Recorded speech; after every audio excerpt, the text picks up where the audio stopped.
You are watching Sean's View Entertainment. Entertainment at its best. Subscribe and smash subscribe. Click the bell and turn on all notifications. The one-stop destination for all WWE and AEW. Sean's View Entertainment.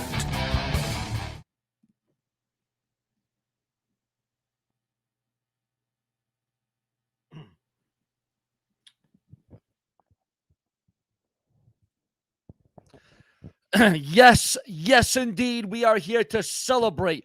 We are here to lay out. We are here to seek out. We are here to talk about 120,000 subscribers. Now, I know we're only going to get like 5 people in the room because YouTube doesn't notify. They only notify about 5 of my subscribers, but that's okay. As long as I have 1 viewer, 1 comment, and 1 subscriber, I will remain on this website, ladies and gentlemen.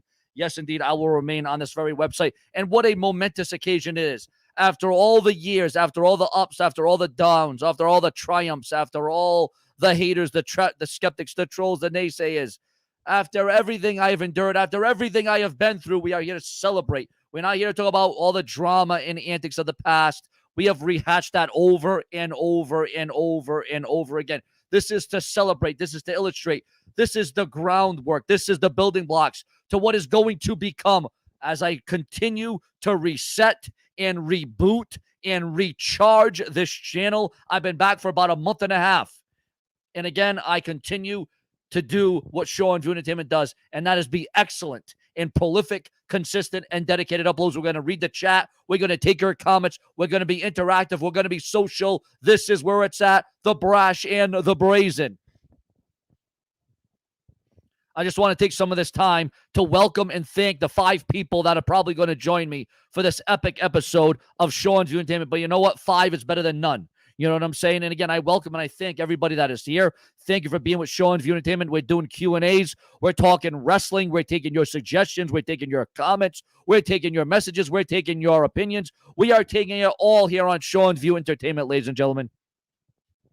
And the celebration started early, ladies and gentlemen. I got my H2O here because I plan on being here for a few hours. All right. And I know I know everyone else is going live right now. Everyone else is streaming. Go watch them. I understand. I get that. I get it. Go watch them. I know everyone's going streaming right now. They're going live and you want to watch them. You'd rather watch them. Well, that's okay because I'm going to evolve whether you're with me or against me. For those of you who are with me, you know what I'm all about. You know what I bring to the table. And as long as you stay with me, SeanzView will bring it right to you. And again, viewers, I know we're only going to get 5, 6 people in the room. And I understand. And I get it. 5 or 6 people, right? Well, you know what?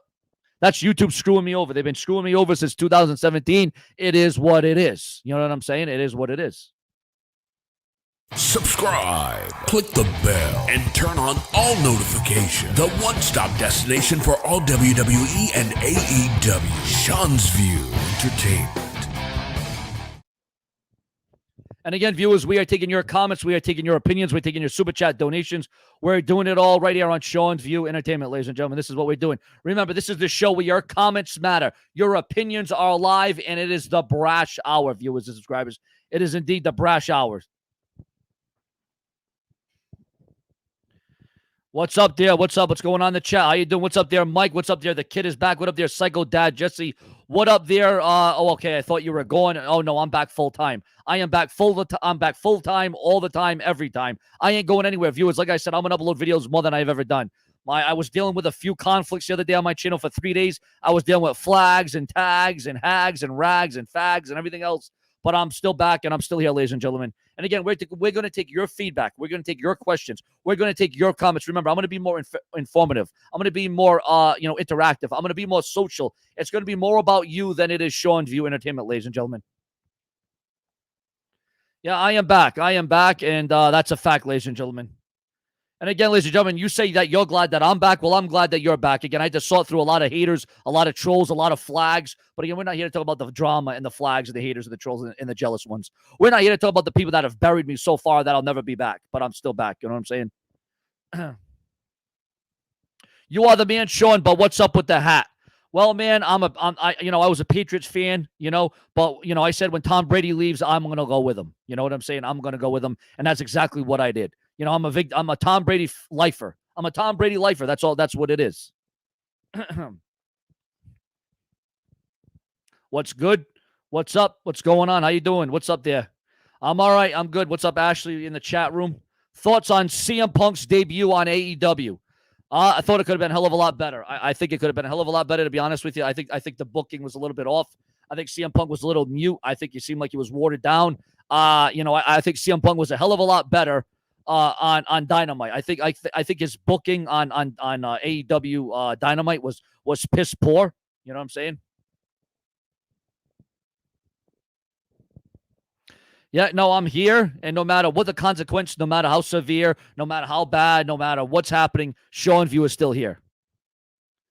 Yeah, those who flagged me, and again, it was false flags, so YouTube was able to take them down. It took about 3 days for them to look into it. It took YouTube 3 days to look into the false flags, but SeanzView is here, and that's all I got to say about that. And again, we're taking your comments, your opinions. We're taking your interaction. Remember, this is social. We are here for the viewers with the subscribers. Bray Wyatt to AEW. New mask and character look. Well, let's just hope they don't bury him, and hopefully they know how to utilize him. The thing is, wherever Bray Wyatt goes, let's just hope he's appreciated, respected, and they actually give him something to do. I respect that my brother is a Brady fan. Also, I am a Lonely Titans fan. Well, you know, maybe the Titans could do something. You never know. You never know.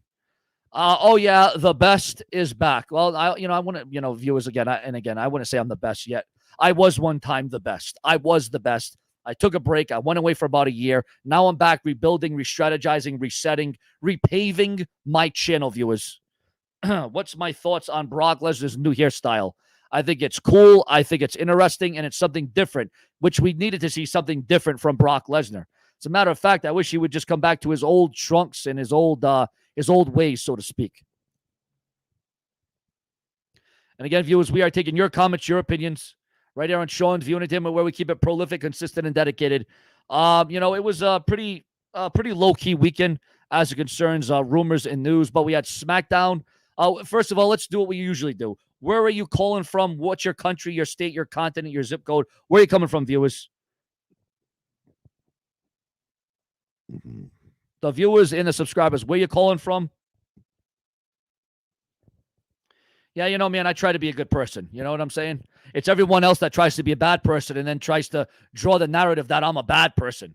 Even though these people have been ranting on me and doing burials and doing matchup videos for years and years on me, but they think that they're going to be the ones that take me to court and they're going to call the cops and they're going to do this and they're going to do that. Well, they got another thing coming. And this is not going to be, wrestling-esque heavy because, again, we got more rumors and news to talk about. We got, SeanzView to talk about.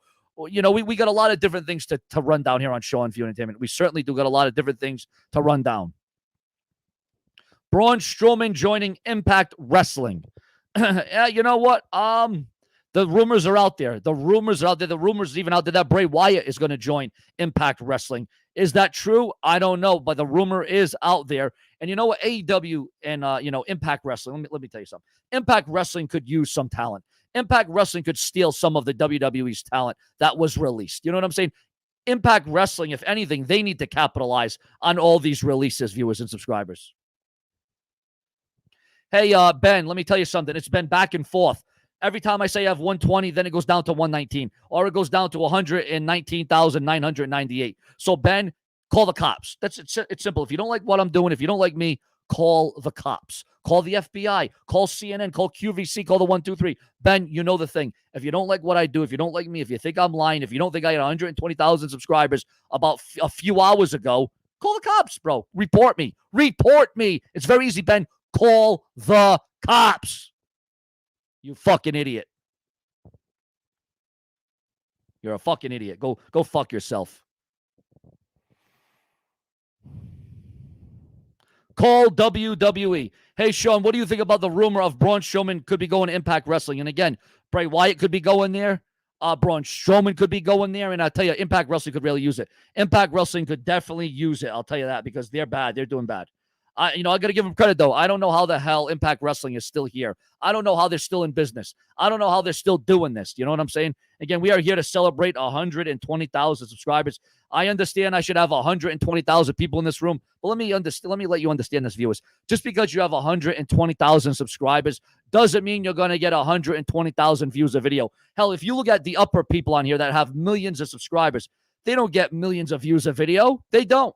The views on YouTube never match the subscribers, okay? Very few people can match the views that they have subscribers. Very few people can do that, okay? So I just want to let you know that right now. My thoughts on Triple H no longer running NXT. And by the year's end, NXT is going to be a different brand. It's going to be a different product. It's already got a different logo. NXT already has a different logo. And again, we're taking your comments, your opinions. We're taking your live Super Chat donations. Remember, you can donate to the Super Chat right now. Well, because I think I'm hearing rumors that it could be a kids show.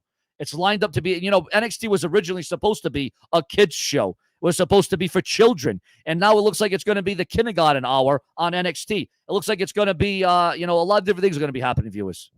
Again, we're taking your comments, your opinions. We're taking your questions. Again, we're interactive. We're social. I care about your comments. I care about your opinions. And I certainly care about your questions. Because without your comments, without your opinions, without your questions, this show doesn't exist.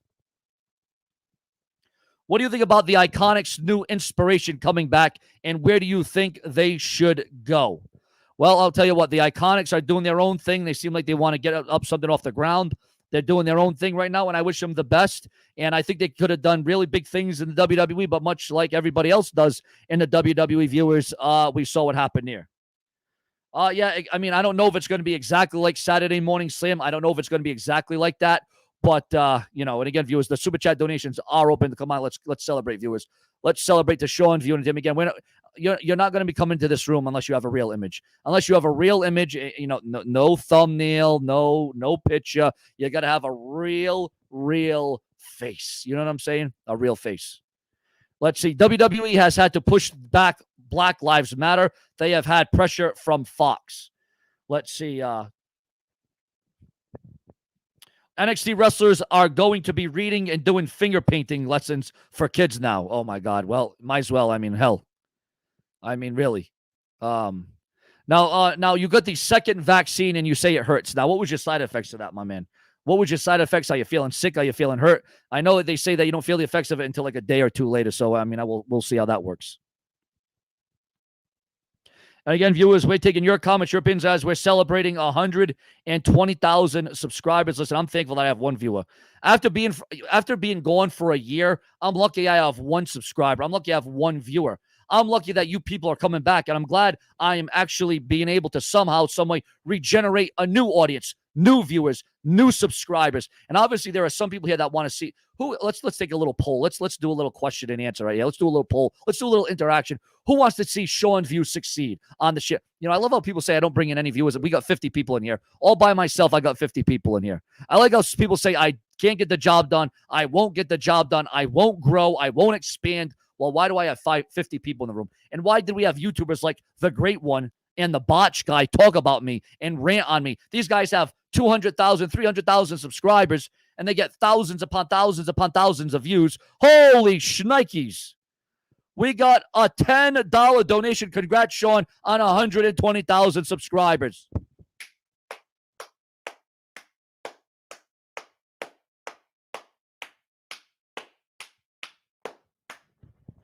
Unbelievable, viewers. And again, I know I just said, I'm doing this by myself. I'm growing by myself because I'm just one person on here. I got my viewers, I got my audience, I got my fans, I got my subscribers. So when I say I'm doing this alone, what I mean is I'm doing this alone, but I'm going to take all of you with me. I'm going to take every viewer, every subscriber, every fan. I'm going to take all of you with me, whether you agree or disagree, whether you like me or whether you hate me, whether you're against me, whether we agree to disagree. I'm going to take every single one of you with me, viewers. And again, I thank you so much for the $10 donation. It means a whole hell of a lot to the brash and the brazen. Why was Saturday Morning Slam a thing? Well, for kids, WWE is geared towards kids. Vince McMahon once said that he was pushing out G-rated content, and I can say that Saturday Morning Slam was definitely rated G. Nope, no more Prince. He's gone. He left. He quit the show. It's all over for the Prince. He's no longer here on SeanzView, but I do wish him the best in his future endeavors. Since he's left multiple times, he will no longer be welcomed on the show. Because he keeps going away. He keeps coming back. I can't tell what he's doing. He says he's got a girlfriend. He said what she does. He says he's got a kid, which he does. But, man, just go take care of that, man. Just, Prince, thank you for doing what you've done. Thank you for everything. Thank you, man. Thank you for everything you've done. But I can't keep having people coming back, quit, go away, quit, come away, green light, red light, stop, go, stop, go. I got to have someone to be consistent to the channel. So as of now, the Prince is no longer a part of Sean's View Entertainment. It was on his doing. He said he was leaving. He said he was going away. He said it was all over, and that's the way. That's the thing we're doing, ladies and gentlemen. What do I think about Cole and Dunn appearing, and will either both stay with NXT? Where do I see Cole and Dunn appearing? Well, I hope they come back to the WWE. I hope they stay loyal to NXT. But, of course, if NXT becomes a kid's show, well, then there goes those guys' careers. We have an LOL in the chat. Tony flagged your channel. Really? Well, I want evidence, and I want proof of that. I want proof that, again, I did have flags. I'll admit this. I was off of YouTube for 4 days because I was battling 2 flags on 2 different occasions. So I wasn't able to upload. I wasn't able to download. I wasn't able to do a live stream. I wasn't able to do anything. Now, was it Tony that flagged my channel? Probably not. But again, I want proof. I want evidence, and I want facts of Tony flagging my channel. And until I get that, I'm just going to assume it was anybody. It could have been anybody in the world. It could have been someone in Egypt. It could have been someone in Jamaica. It could have been somebody in Boston. It could have been a variety of different things. What about that weird guy, RY? RY. Well, I guess he's not here no longer. Sean View, what up there? Dave25 in the room. Sean, contact DJ from FLA. He says he wants to take Prince's place. He wants to take Prince's place. Kubal, people did it. Let's see. Has John Cena movie not happened? Do you think that John Cena might beat Roman Reigns at this year's SummerSlam? Oh, if John Cena wasn't doing Hollywood, if John Cena wasn't doing movies, you're damn right that would have happened, viewers. You're damn right. Brood Edge for life. Thank you very much for that comment, Sean. Thank you very much. What up there, Dave25? How you doing, Dave25? Let's see. My name is John from Philly. You are the best at what you do. You are the only one I listen to about wrestling rumors. Well, again, I appreciate that because I'm the first one that came on here and brought rumors and news to WWE on YouTube. And then everybody else copied me and regenerated. And listen, they made it a life of their own. They made it a full-time job. This used to be a full-time job for me until YouTube screwed me. But it's okay. It's okay because I'm going to do what I do and I'm going to rise up again. I will rise up again, ladies and gentlemen. But ladies and gentlemen, right now to celebrate 120,000 subscribers, ladies and gentlemen, please take this time to donate to the show, donate to the channel. The super chats are open. Remember, as soon as you donate, you will be pinned to the screen. I'll shout you out. I'll comment. Hell, I might even cut a promo on you. I might cut a rant on you. You know, that might happen. Let's see. No. Roman Reigns should never lose that title. First of all, look what he did and is doing with that title. Well, he's got new merchandise out now. You know, he's got new merchandise with Paul Heyman, and, the alliance is as strong as ever. Although Brock Lesnar's back and Roman Reigns is starting to question Paul Heyman, which that could be a very intriguing storyline. You know what doesn't make sense to me? Where the hell was Brock Lesnar on SmackDown? Why wasn't Brock? This is what I don't understand. You know, they got all this competition from AEW, although they still haven't reached WWE's ratings, which is pretty sad because WWE's ratings are not that high right now. They're still not reaching WWE's ratings, right? But yet, we, our fans, are upset that Lesnar didn't show up. Where was the follow-up? Where was the string to that attachment? Why didn't they keep going on with that storyline? Why was Lesnar not shown? Oh, let's have Finn Balor come out. Let's have Finn Balor come out, ladies and gentlemen. And for anyone that's a new subscriber, thank you for subscribing. Thank you for viewing. Remember, I try to go live multiple times a day. I upload videos multiple times a day. The only reason I was gone for about 4 days was because I was flagged and I was dealing with YouTube and the copyrights and the shenanigans. And, I apologize for that. But right now, ladies and gentlemen, to talk some wrestling, we're going to bring on the man, the myth, the icon, Dave25. Holy shit! Wait a minute. Before we do that, congrats, Sean, 120K. This is real appreciation. You got my support. If F the haters, this is the proof that Tony is a Sean's View Entertainment guy. Good God almighty, that is crazy. A $25 donation from Tony from Revere here on the Brash and the Brazen, ladies and gentlemen. Good God almighty. That is an excellent donation. Keep those donations going. Keep those comments going. Again, viewers, I am in a rebuilding stage. You got to understand, I was gone for about a year. I had a lot of shit going on. I had a lot of problems going on. In and out of doctors, in and out of psychiatric units, in and out of mental hospitals. But I am back.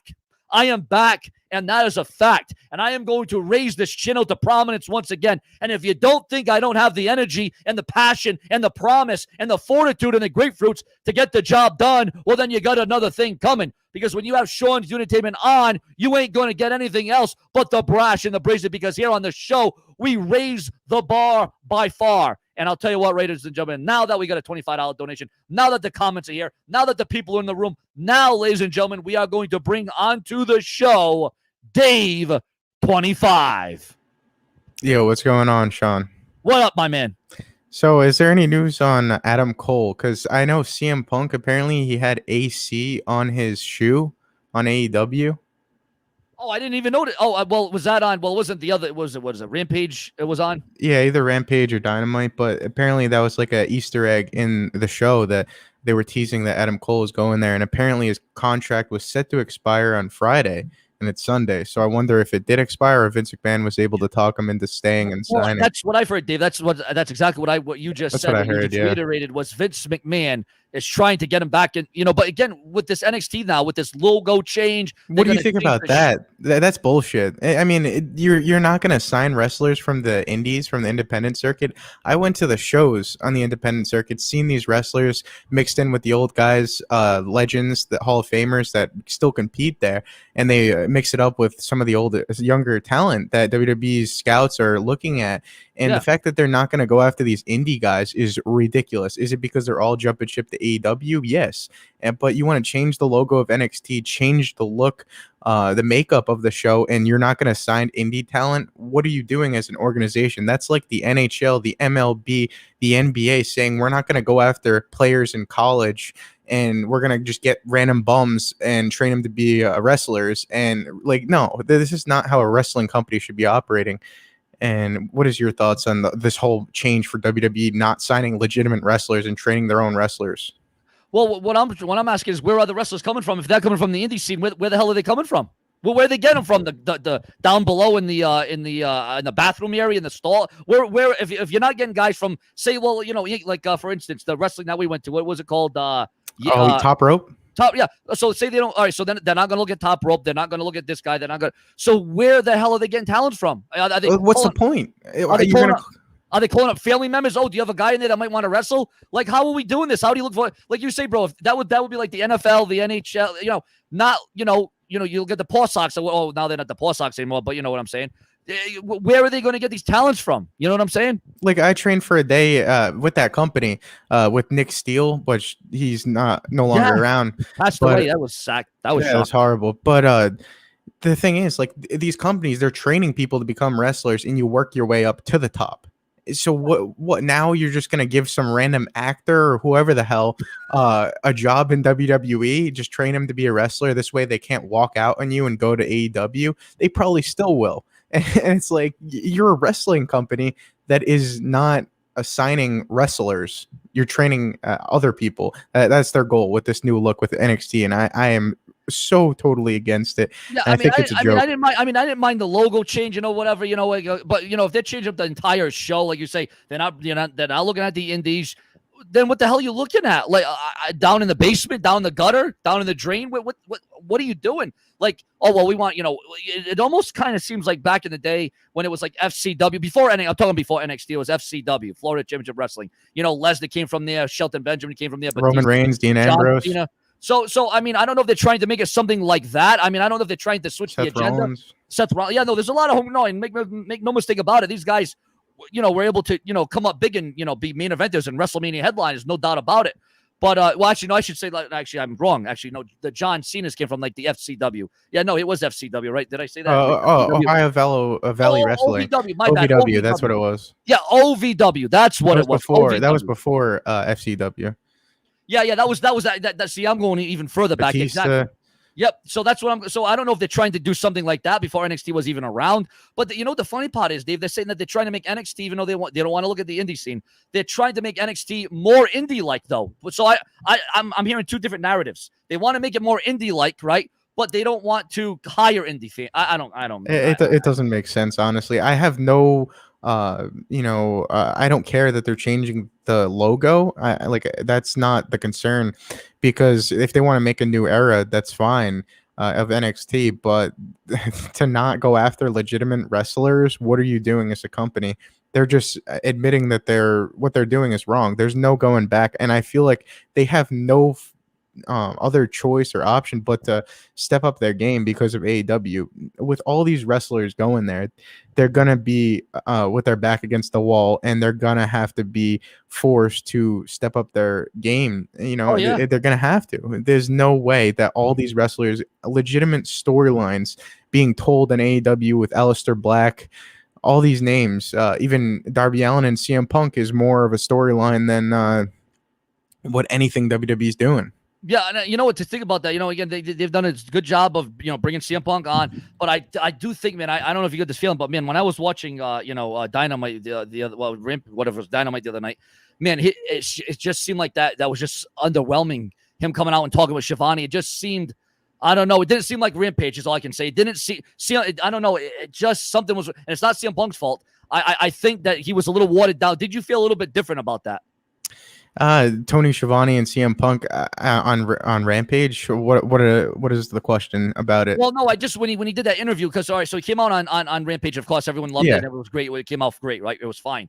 And then then he makes his debut on Dynamite a few days later, right? And he was at Tony Schiavone. I just didn't have that kind of, I don't know. I wasn't feeling that same aura that second time. The next show on Dynamite. Yeah, debut. Yeah. It wasn't as big as and I don't know why. What happened there? Like, I don't understand why that it's almost like and I don't want to say this, man, but it almost seems like it not died down, but it was a little like not as strong. The reception wasn't as strong. I agree. Yeah, totally. The reception wasn't as big as the first night because apparently there was so much hype. There was so much hype behind. I mean, I know it's hard to live up to that, and I'm not saying they got to live up to that, but I'm just saying that, you know, with CM Punk, with all these 7 years we've been waiting for him, and it seems like it's already died down a little bit. You know? Yeah, well, the thing is, you can't live off nostalgia. Like, so the thing is, with CM Punk coming back, I really don't like how he said there's no longer I'm gonna retire the voice of the voiceless, because he shouldn't say that. That was a bad thing. That was bad. I agree. That was bad, because now he's not against the system. Now he's with the system. That's what that means. Exactly. So I get there is no need for him to speak out like that, but he could speak out, I don't know, in a different way, because now it's like you're no longer the guy that you were in your prime on top. So now it's like you're living off of what you were. And I feel like he shouldn't have said that I'm retiring the voice of the voiceless, because that's what everybody wants to see. That's what you're paying to see from CM Punk. You want the guy that spoke out, gave those pipe bombs, cut the best promos, delivered in the ring, was on top for how long was he on top? Remember, like over a year. Yeah. One of the longest reigns, championship reigns in history, and recent. So we want the old CM Punk. We don't want, I was the guy who was on top in 2011. You know, you want classic vintage CM Punk who can still go. So yeah, I mean, and I'm all for a new version of CM Punk, but like you say, when you drop the most important part of your gimmick is the voice of the voiceless. When you drop that, man, that drops layers, bro. Now what is CM Punk going to do? Now, he's for the system. He's not against the system. That's what bro, as soon as he said that, I said, oh no, maybe that's why it died down right then and there. As soon as he said, and you know, I love Punk tried to build up like, we got to stop for the fans. We got to stop for the fans. Stop chanting CM Punk. Yeah, the fans weren't really going as nuts as they were on Rampage. The fans weren't really going as insane as they were. You know what I'm saying? So it's like CM Punk was trying to drive a narrative that, I got to wait till the fans calm down. They got to pipe down. No, the fans, they were loud, but they were nowhere near as loud. Yeah, let them go. Let them go, you know? Let them chant. And then they were chanting yes, and then he had to name drop or hint at Bryan Danielson going there. And so he's leaking the fact that the company has Daniel Bryan signed to the roster. So there goes that surprise. I mean, yeah, we heard the rumors. I understand that. But for him to go out there and say, see, Daniel Bryan's coming. Well, there goes that surprise down the drain. Yeah, so they're ruining. I mean, everybody basically knows, but the fact that their talent is on air saying who's coming to the company, that's not a good way. I get it's CM Punk and he can do that, but he knows more than we do. So him saying that pretty much confirms Bryan Danielson is all elite. I mean, I would assume he's probably going to come at the pay-per-view All Out on September the 5th. That's what they're saying. They're saying that they're moving up his debut date for AEW to All Out, and it was supposed to be at their show in New York. Yeah, and when was that going to be? Later on in the month. Also, like later on October sometime or September? No, in September. Like end of September. Yeah. Now AEW. Isn't that coming to Boston, or did it already come? Yeah, it's coming to Boston in October. Are you going to that? I know. I got to. I actually I had tickets for it, but it kept getting postponed a bunch of times, and Oh I yeah, just because of the damn virus, of course. Yeah. because of COVID, and then Yeah. I refunded the ticket, but I got to buy another one once it comes closer, and I know for sure it's going to be there because I went to the second show ever. AEW in Boston was the second Dynamite ever, and I was there. Joe Cronin was there. Are you gonna go to if in October? Yeah, I mean, Want. well, now that CM Punk's back, I definitely would want to. I Me don't know if too. I don't know if there's any tickets left, but it would definitely be a hell of a show. And Brian Danielson. I mean, yeah, by that time, because by that time, because it's what'd you say? It's October, right? yeah. Yeah, because by that time you would think maybe Bray Wyatt will be there, maybe Daniel Bryan will be there, Brian Danielson, whatever. CM Punk will be there. Hopefully all those guys will be there. No, in our luck, we'll go there. Oh, guys, tonight CM Punk's not here. Brian Danielson's not here. Like, oh my God, great. That would be my luck. That would. I know because the thing is they have so many guys in their roster where some superstars or some wrestlers could, not show up on every episode, so they can not get overused. Their rosters has so much depth. No, it does. No, AEW's got promise. Listen, like I said, I'm not trying to take anything away from. I just hope that this CM Punk thing hasn't already died down because and you know what, I don't know if you watch SmackDown, but again, I have a major problem with them not featuring Brock Lesnar. Not a vignette, not a promo. They could have at least done a promo, even on I wouldn't even care if it was on the Titantron, bro. If they would have just done something about Lesnar going off script and doing a promo on Roman Reigns or something, but no mention of it, no nothing. Just we returned and that was it. Yeah, I mean, I would watch WWE if it was intriguing, if they were competing with AEW, but they lost to WWE with NXT. We all knew that was going to happen because of AEW being the TV-14 edgier product and WWE not letting Triple H, go on NXT and compete head-to-head with AEW. Yes, there was a war. They made it a war.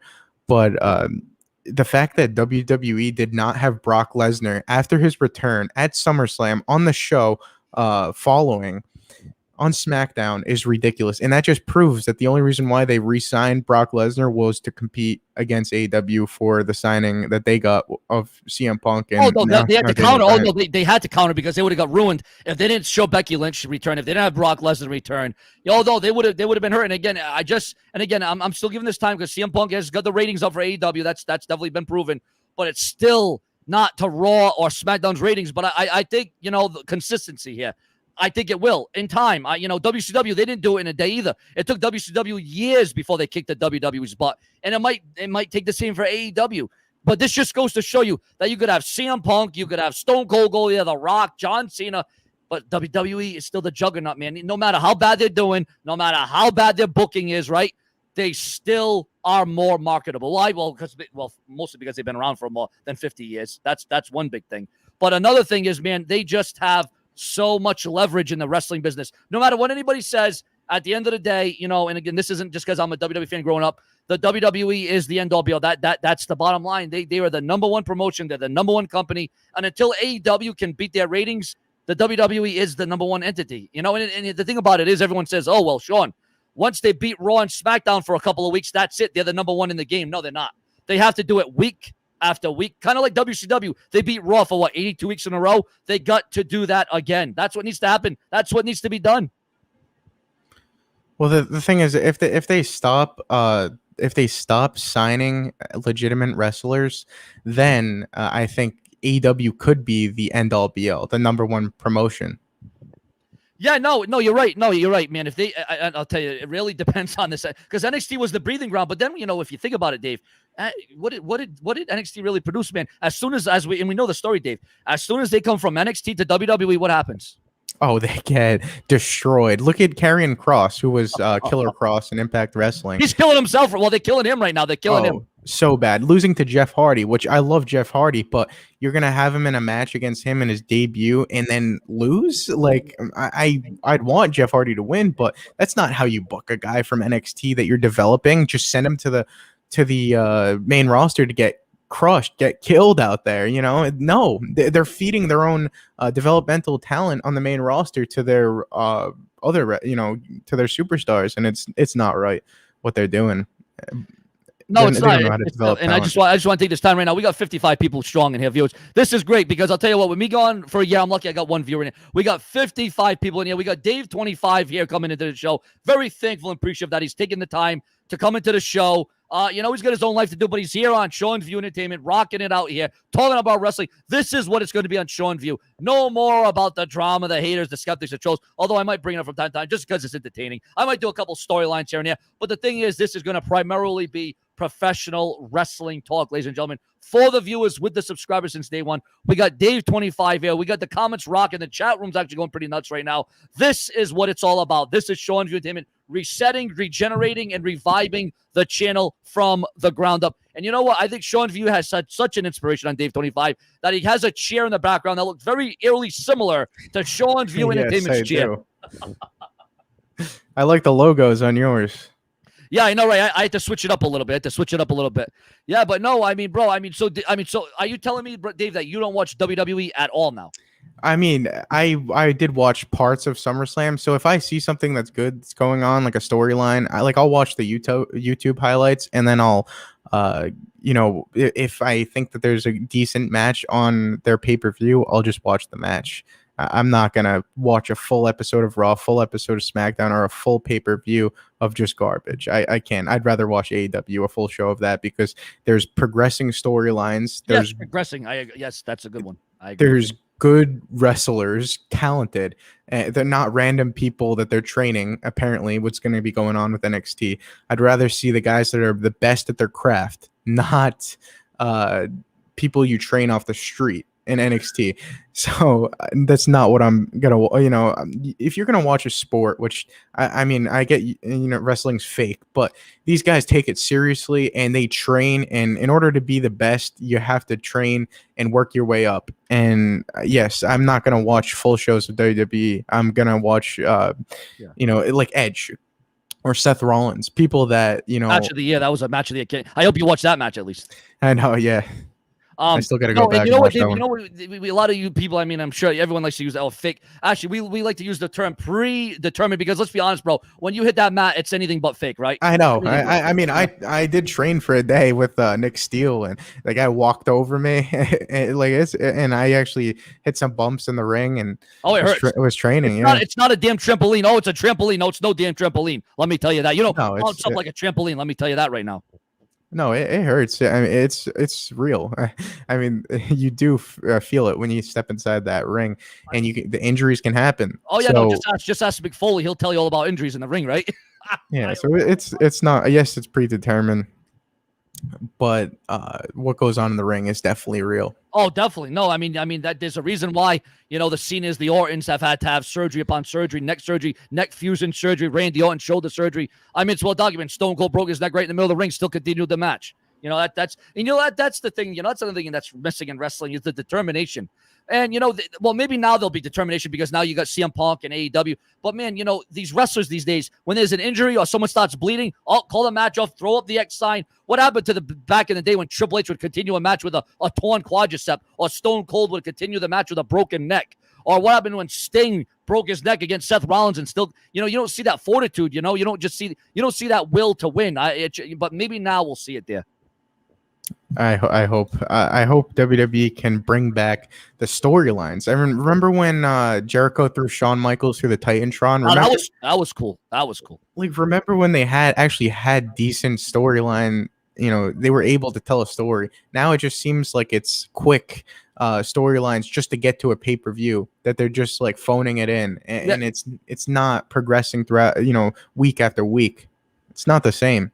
Yeah, and you would think that WWE was the master at storytelling, right? When you had Vince Russo back there, Ed Ferrara doing stuff. Now now you got 40 people in the creative team. They don't know which one's doing what. They got too many cooks in the kitchen. They got too many people doing who knows what the hell they're doing.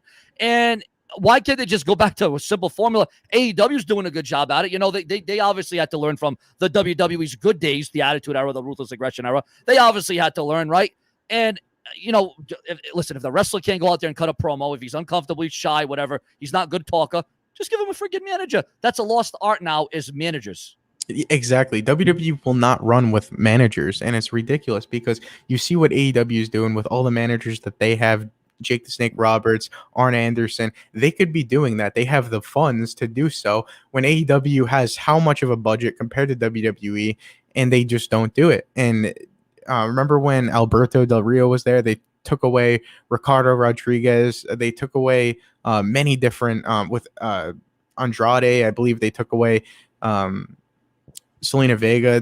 They've taken away so many different managers that made superstars special, and it ruins the character. No, and it's a damn shame because again, I know WWE they still admit and I know they really don't see AEW as competition right now. But again, like you say, when the ratings start going up, and I really do hope AEW gets better ratings than Raw and SmackDown. Hell, I hope their next pay-per-view offering does more buy rates than SummerSlam, but that probably ain't gonna happen because somehow, someway, I don't know how it happened. SummerSlam was the most watched pay-per-view in SummerSlam history. It was the most watched pay-per-view I don't know how that happened, bro. It's garbage. And I don't how? understand how they did. How did they manage that? I don't understand how they did it, but they did it. Even as lackluster as it is, there's people still watching. There's still people watching. I don't know how they're getting people to watch because what the television they used to make was actually good. Now it is not. It's not. Like, are you sit down for the full show, don't you still, or no?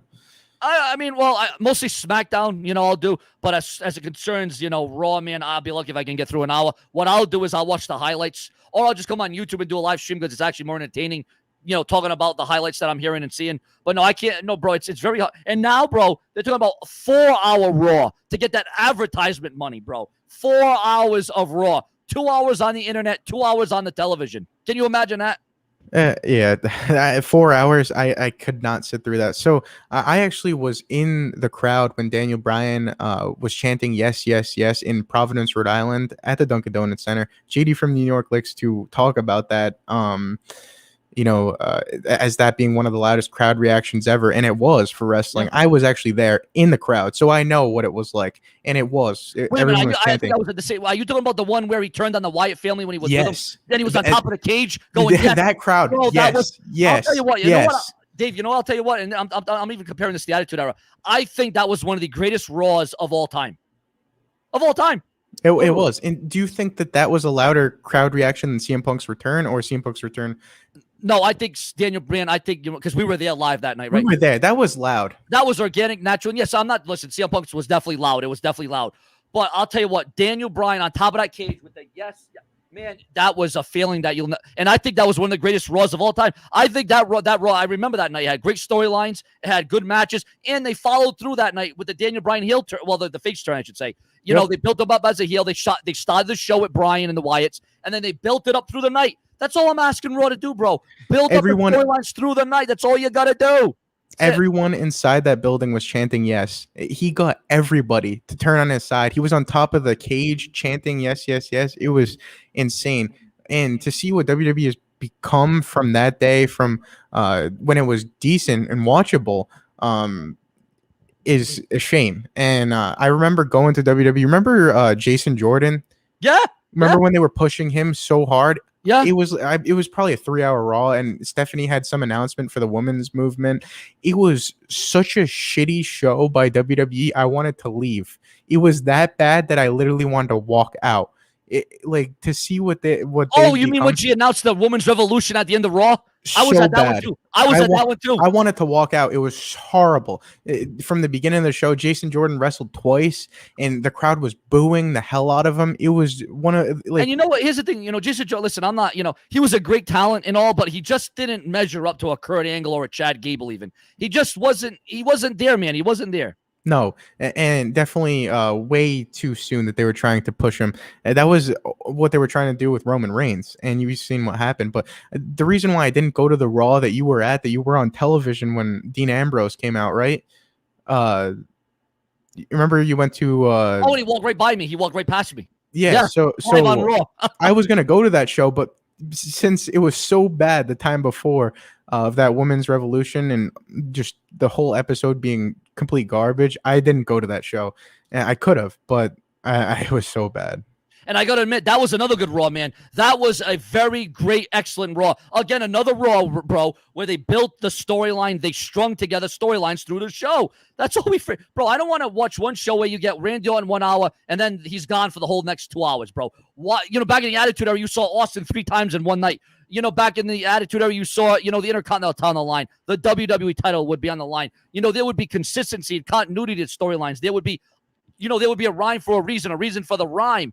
And yes, I understand they were going against WCW, but that's the problem, man. There's no direct competition. Now, I don't think AEW should go to Monday nights. No, we saw what TNA did. That didn't work out, right? I don't think the WWE could really, I don't think any promotion right now could afford to go head-to-head with WWE at this stage of the game. Maybe down the line, but Wednesday night is where it's at for AEW now. I would not want them to switch nights. I would not want them to go in another direction. I think they should stay on Wednesday nights. That's where they belong. This isn't Nitro. This isn't ECW. This isn't TNA. Remember when they went head-to-head? Well, that's what I'm saying, man. I don't want AEW to make that. Because CM Punk's here. Let's go head-to-head with Raw on Monday nights, man. No, it's not. I don't think they're going to. They're doing their own thing. Yeah, no, that just would not be a good thing. And you're right, bro. I don't think they would want to do that. Okay, Sean, another reason why AEW also is a more cool product. WWE has lots of rules, and remember when you're watching a match, I think it was Samoa Joe, maybe it was a match where he started to get bloody, and then they had the doctor come in and wipe him off. Do you remember when the doctors would either like stop matches or like wipe off the blood? When you're watching AEW with a pizza cutter bust someone open, Chris Jericho, and they're getting bloody, like they can wipe blood on themselves from the other wrestler. WWE has so many rules, chair shots to the head, or whatever, like kicks to the head, anything. Like they have so many rules. So many things to ban. No, I get you, bro. They're banned. And I understand they're looking out for their health and their well-being. But, sometimes you got to push the envelope, This isn't child's play. This is not child's play. This is not a cakewalk, So when you ban all this, then AEW has all this unbanned, all these moves that they can pull out, chair shots to the head on occasion, blood in matches. They're going to be the more cooler product. So WWE is going to be forced to change because of this, I believe. And I think the sponsors eventually, once they see all the fans tuning into AEW and having the better roster, I think Fox is going to be disappointed because CM Punk's return on Rampage, I think, had a higher demographic than SmackDown in 18 to 49. Yeah. And so the thing is, if AEW can do that on cable, they could have a way better rating on free television for Fox. You can just get an antenna and be watching SmackDown. So I think they messed up. They could have paid AEW less money and generated more viewers. Yeah, and that's you're talking about like a double-edged sword here, right? Because AEW, then they got other shows on YouTube. What is it, AEW Dark or something? They got they got a few shows out there. And it's almost like back in the day remember when we had Sunday Night Heat and Velocity, Shotgun Saturday Night, the shows that nobody really watched, right? And I understand they're trying to get a lot because AEW, like the thing I see long term with them is yes, they have all the talents, they're taking all the WWE guys that were released, fired, fined, whatever. But man, isn't there a point where it's like too much, man? Too many wrestlers, right? Definitely. For AEW.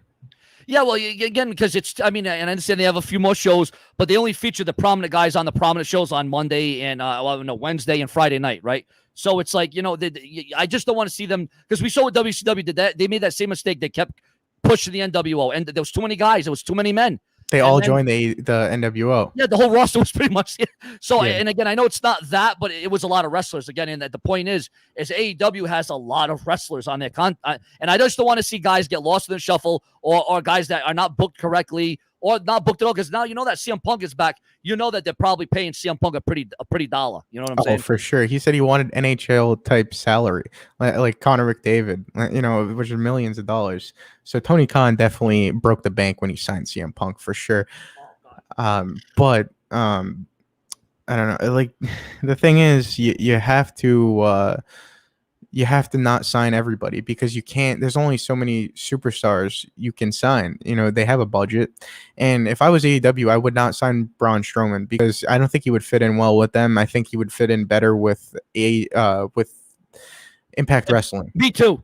No, and Impact does need that. You want to talk about pushing the needle, man. Impact Wrestling is way behind times, man. They need a Braun Strowman. They need a Bray Wyatt. They need a Buddy Murphy. I think that would really, and I'd actually watch Impact Wrestling again because I haven't watched Impact Wrestling consistently since about 2015.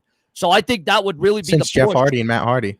Yeah, exactly. Since they went back to the WWE, now they're well, Jeff's still in Raw, but He doesn't look like, even with his No More Words theme, it doesn't look like they're giving him a push anytime soon. Everyone's saying, oh, when he gets the No More Words theme back, he's going to get a monumental push. Oh, yeah, he's going to push all right down the damn drain. That's what he's getting pushed. When he faced Karrion Kross, I don't even think he had pyro.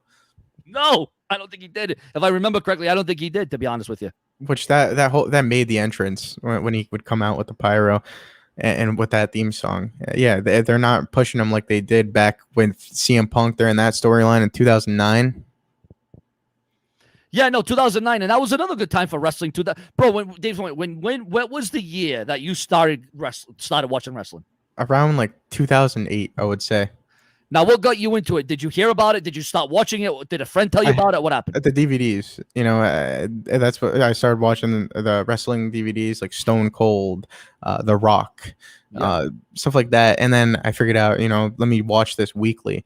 And then I started getting into it around the time of Shawn Michaels and Chris Jericho's storyline. Yeah, that was it. That was well, it's all started at that feud was WrestleMania 19. Well, it's actually started at the Royal Rumble in Boston, which I was there in 2003 when Brock Lesnar won the Royal Rumble that year and went on to face Kurt Angle in one of the most iconic matches in WrestleMania history, where Lesnar almost killed himself and Kurt Angle almost killed himself. That's what I'm talking about, man. You don't see wrestlers going out there, and again, I don't want them to kill themselves, but they just don't have that toughness. They don't have that familiarity with the audience, and there's a lot of things that are off with these wrestlers. The wrestlers these days are almost like, I don't know, they're like I don't want to say pansies. They don't have that will. They don't have that desire, that fire that drives them. But maybe, like I said, maybe now that AEW is coming up, maybe now that fire will come back again. But I used to sit by the TV, waiting for Raw, waiting for 8 o'clock to hit. And then you could watch, your favorite superstars, CM Punk, even when they're in that era, I was, waiting to watch Monday Night Raw. But during that, when I first started watching, I would record the shows even. And if I wasn't able to watch them then, watch them after. So there was so much hype surrounding WWE at the time, intriguing storylines. Now to see what it's become, not watchable for a full episode is just... it's mind-blowing. Because how could you go from the greatest era, 2 eras, 3 eras? The 80s was great. The Attitude Era was awesome. The Ruthless Aggression was top-notch. And, then, we went into the reality era and the, whole Triple H and, pushing that agenda and all that. I don't even know, bro. I don't even know what you would call this era in WWE, to be honest with you. I really don't know.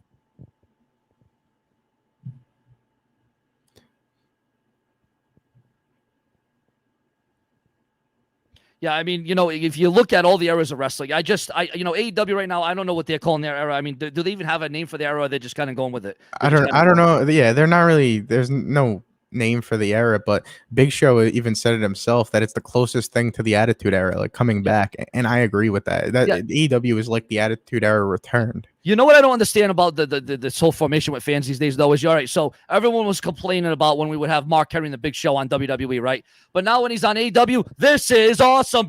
This is, they shit on the Big Show, Mark Henry, when they're on WWE, right? Because they were pushed for so long, right? Then they put them on AEW, and all of a sudden they're awesome again. I don't understand the terminology with that, the whole thought process. I don't know. It's a little mixed up to me. These guys are Hall of Famers, and I like them on AEW. They seem very professional, very experienced with the amount of knowledge that they've had. Well, that's the thing I like. See, that's the thing I don't mind about the Big Show and Mark Henry being on AEW. As long as they don't take up too much airtime, which they're not. I mean, they'll be in a segment here and there. The Big Show's on commentary, whatever. That's cool. They're great on commentary. Yeah. No, but they do bring, like you say, bro, they bring legitimacy, credibility, and they bring, history. They got a lot of history. They know what they're saying. They know what they're talking about. Like Jim Ross being there. Yes. Well, Tony Khan said something the other day, though. I was a little bit pissed off, man. He's like, "Oh, I don't know what Jim Frost's future is going to be with this company. I don't know if we got a place for him here. I don't know. So, I mean, why would you want to get, unless Jim Ross wants to go away himself? I don't know. He's getting older. He is getting older. He called AEW WWE one night. So that was. He's done it multiple times. And that I was just going to say that. I was going to say the only reason I could think of him saying that is because maybe it's causing some legal disputes with WWE, because he does mess up a lot calling the product WWE. It's AEW, and they can get sued for that. And here's the thing, man. Jim Ross, I don't blame the guy. The guy's the greatest announcer. I don't care. Gordon Soley, he's the greatest announcer of all time. Yeah, he's made a lot of mistakes, but he's also getting older now. He lost his wife to a tragic accident. Jim Ross is paddling. The Bell's palsy he had multiple times. Jim Ross, listen, it was AEW that wanted Jim Ross there, right? Jim Ross ain't doing it for a payday. He's doing it because he loves wrestling, because he wants to see wrestling back to prominence again. He wants to see it back to the Attitude Era days or the Ruthless Aggression Era days. That's what he wants to do. Yeah, and the fact that they have Tony Schiavone from WCW, also another that's great cool too. announcer. Because it's funny because I never thought, if someone would have asked me back when I was 5 years old, hey Sean, when you're watching Schiavone and Jim Ross on WCW, well, do you know that in 2021 you're going to be watching those same guys? I would have said you're a fool. I would have said that ain't going to happen. But here we are in 2021. No longer am I in diapers. I'm in jeans now, and we're seeing Jim Ross and Tony Schiavone on our screens to this day. It's crazy. I never would have thought that we would see like an era like this, almost like the Attitude Era, coming back. Yeah, no, and that's what we're seeing in AEW. We're seeing them move up. We're seeing the transcend. And they're moving the needle. Not yet again, because again we got to give it time. Everyone's saying, we can't rush this thing. We gotta give it time. 1 year though. 1 year it took for this to happen, and 2020 is. Remember when they announced the fact that they were starting up a company? Would you have thought today that CM Punk a year later is signed with the company? No, that's one thing I never thought. I mean, CM Punk has said many times, I'm never returning. I'm done with wrestling. I'm not going to any promotion. And then all of a sudden, here he came. Hold on one second, Dave. Hold on one second. Subscribe and turn on all notifications. The one-stop destination for all WWE and AEW. Sean's View Entertainment. Subscribe, click the bell, and turn on all notifications. The one-stop destination for all WWE and AEW. Sean's View Entertainment.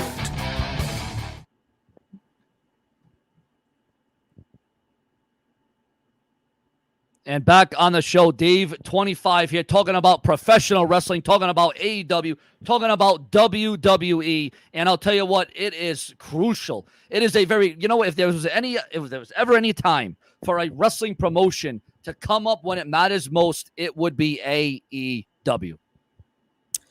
Yes, it would be. AEW is no. I think AEW is doing everything right, and the fact that they have Jon Moxley, Dean Ambrose in WWE, I mean their roster's stacked. Oh no, and that's the thing. It is stacked, and again, like I said, that's why it's overstacked. Actually, that's why I hope a Buddy Murphy, a Bray Wyatt, a Braun Strowman goes to Impact Wrestling, because there's no room for those guys right now. You cannot book a storyline for everybody. That's the problem. You can't give a storyline and a match to everybody on the roster. You can't. They have Rusev, Miro there. There's so many guys that are talented that WWE. The reason why they're forced to not sign wrestlers from the Indies, I think, is because of this. Because look at the names that AEW has. That they're unwilling to wrestle and compete for WWE. Yeah, and someone in the chat room, exactly. No, Dave, you're bringing up solid points just like you did the other night. Someone in the room says, Sean, do you think the PG era ruined the WWE? No, I think the creative and Vince McMahon coming down with the final say. Because you know what? Maybe some of these creative, let's back up here. Maybe some of the creative writers did have something good, and then Vince said, oh no, we're not doing that. Shut that down. You're fired. Who knows? Maybe the creative writers did have something good. But then again, when you think about 40 to 50 people on the writing team, and they're all, or then you have Vince McMahon ripping up the damn creative paper a minute before the show, or as the show's being written, he's ripping up it. Oh no, we're going in another direction. That's just going to make for a car wreck on I-95. That's what that's going to make for. Now, sometimes a car wreck can be compelling and intriguing, right? Because sometimes when you go and buy the car wreck, you can't help but keep watching it and keep looking at it, right? Well, sometimes that works, but then you can't always go with that mythology, because we all saw how that worked for WCW. So, I don't know, man. It's all I know is it is definitely a very intriguing time to be a wrestling fan in 2020. It is. Sean, do I think AEW, and Dave, I'll even throw this to you, man. Do you think AEW is better than WCW right now? Well, no. What Dave just said, they've only been around for about a year and a half, almost 2 years. They can't be WCW yet because they haven't been around as long. Are they getting there? Could they get there? Yes.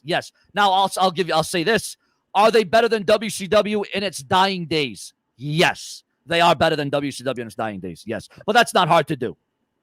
So, do I think it's better? AEW is better than WCW? Well, the only way that I'd say that they're going to be That's what better. someone's asking in the comment section. They're saying, do you think AEW right now is better than when WCW was around? Yeah. You know. So the only way that I'd say that they'd be better is if they don't go out of business. Yeah, exactly. And, again, that was WCW, a lot of their wrongdoings, a lot of just keep pushing the NWO and Eric Bischoff just doing the same thing over and over, and the powers that be that ruined that show. It was already a sinking ship. Everyone says that Vince Russo put him out of business. I'm sorry, but there's not just one man that can put a whole show out of business. I'm sorry, it doesn't happen. It can't happen. I equate that to zero, to a goose egg. Vince Russo did not put WCW out of business. WCW, with their terrible booking, their bad ideas, their bad judgments, it was a sinking ship. It was ready to go down. Vince Russo in WCW was awesome, and he was an on-screen character. Yeah, and I think that was great. He actually made the show better when he was there. He made it better. He actually rose the ratings. The ratings actually went up. I would love if a Vince Russo went to an AEW, but I know Cody Rhodes doesn't like Vince Russo for whatever. I would love reason. it if he went there, honestly, because I like going back and watching highlights of him in WCW, and the fact that he's got his own YouTube channel is pretty cool. A guy with as much experience as him, that could be useful, but I think he doesn't want to be involved in wrestling right now. But it would be great to see him in AEW, because I don't think he is the reason why in TNA WCW failed. This guy was one of the storyline writers in the Attitude Era for the WWF. So I think he's definitely got a place in wrestling if he wanted to. Yeah, no, and again, I know there's a vendetta there with Cody Rhodes, and now everyone's all Cody Rhodes retired. No, he's just filming a show. He'll be back, but I think he is going. I think that is the plan. I don't think Cody Rhodes wants to go too much longer. He's got a wife now. He's got his own show going on. I don't think he wants, because he's got a stake in that company, right, Dave? He's half owner or something. He's an executive producer or something, executive something or other, vice president or whatever. I don't know.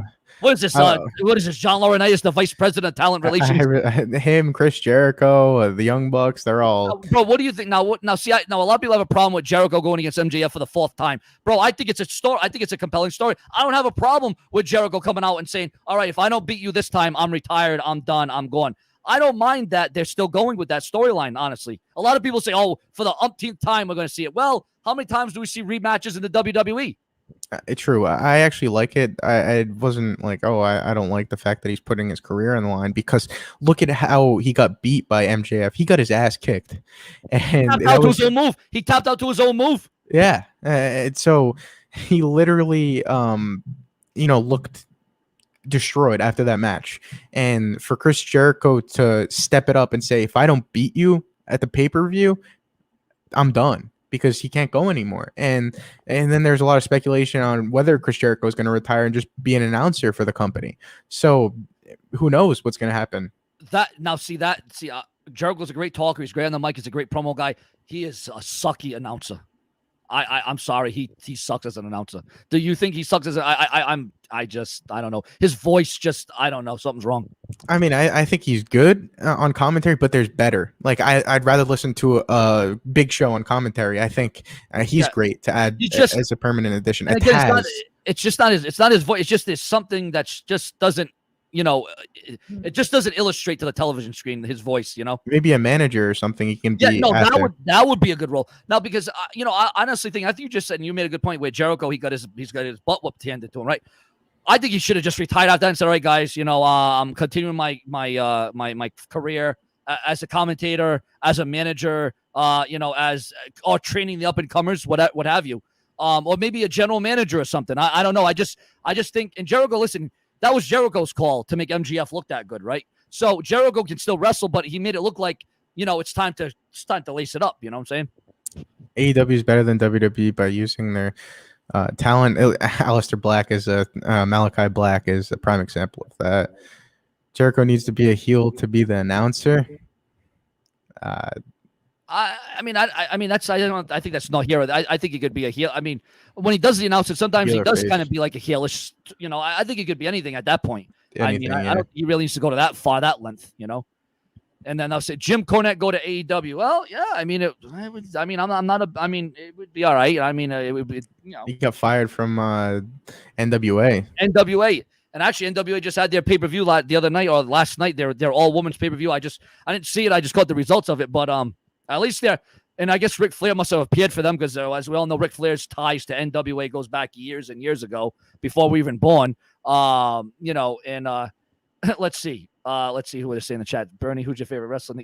And bro, yeah. What do you think about Nikki Ash, man? What do you think about Nikki Ash? Do you think she was better when she first came to the WWE, or this whole hurricane gimmick that she's got going on over there? I'm not even sure.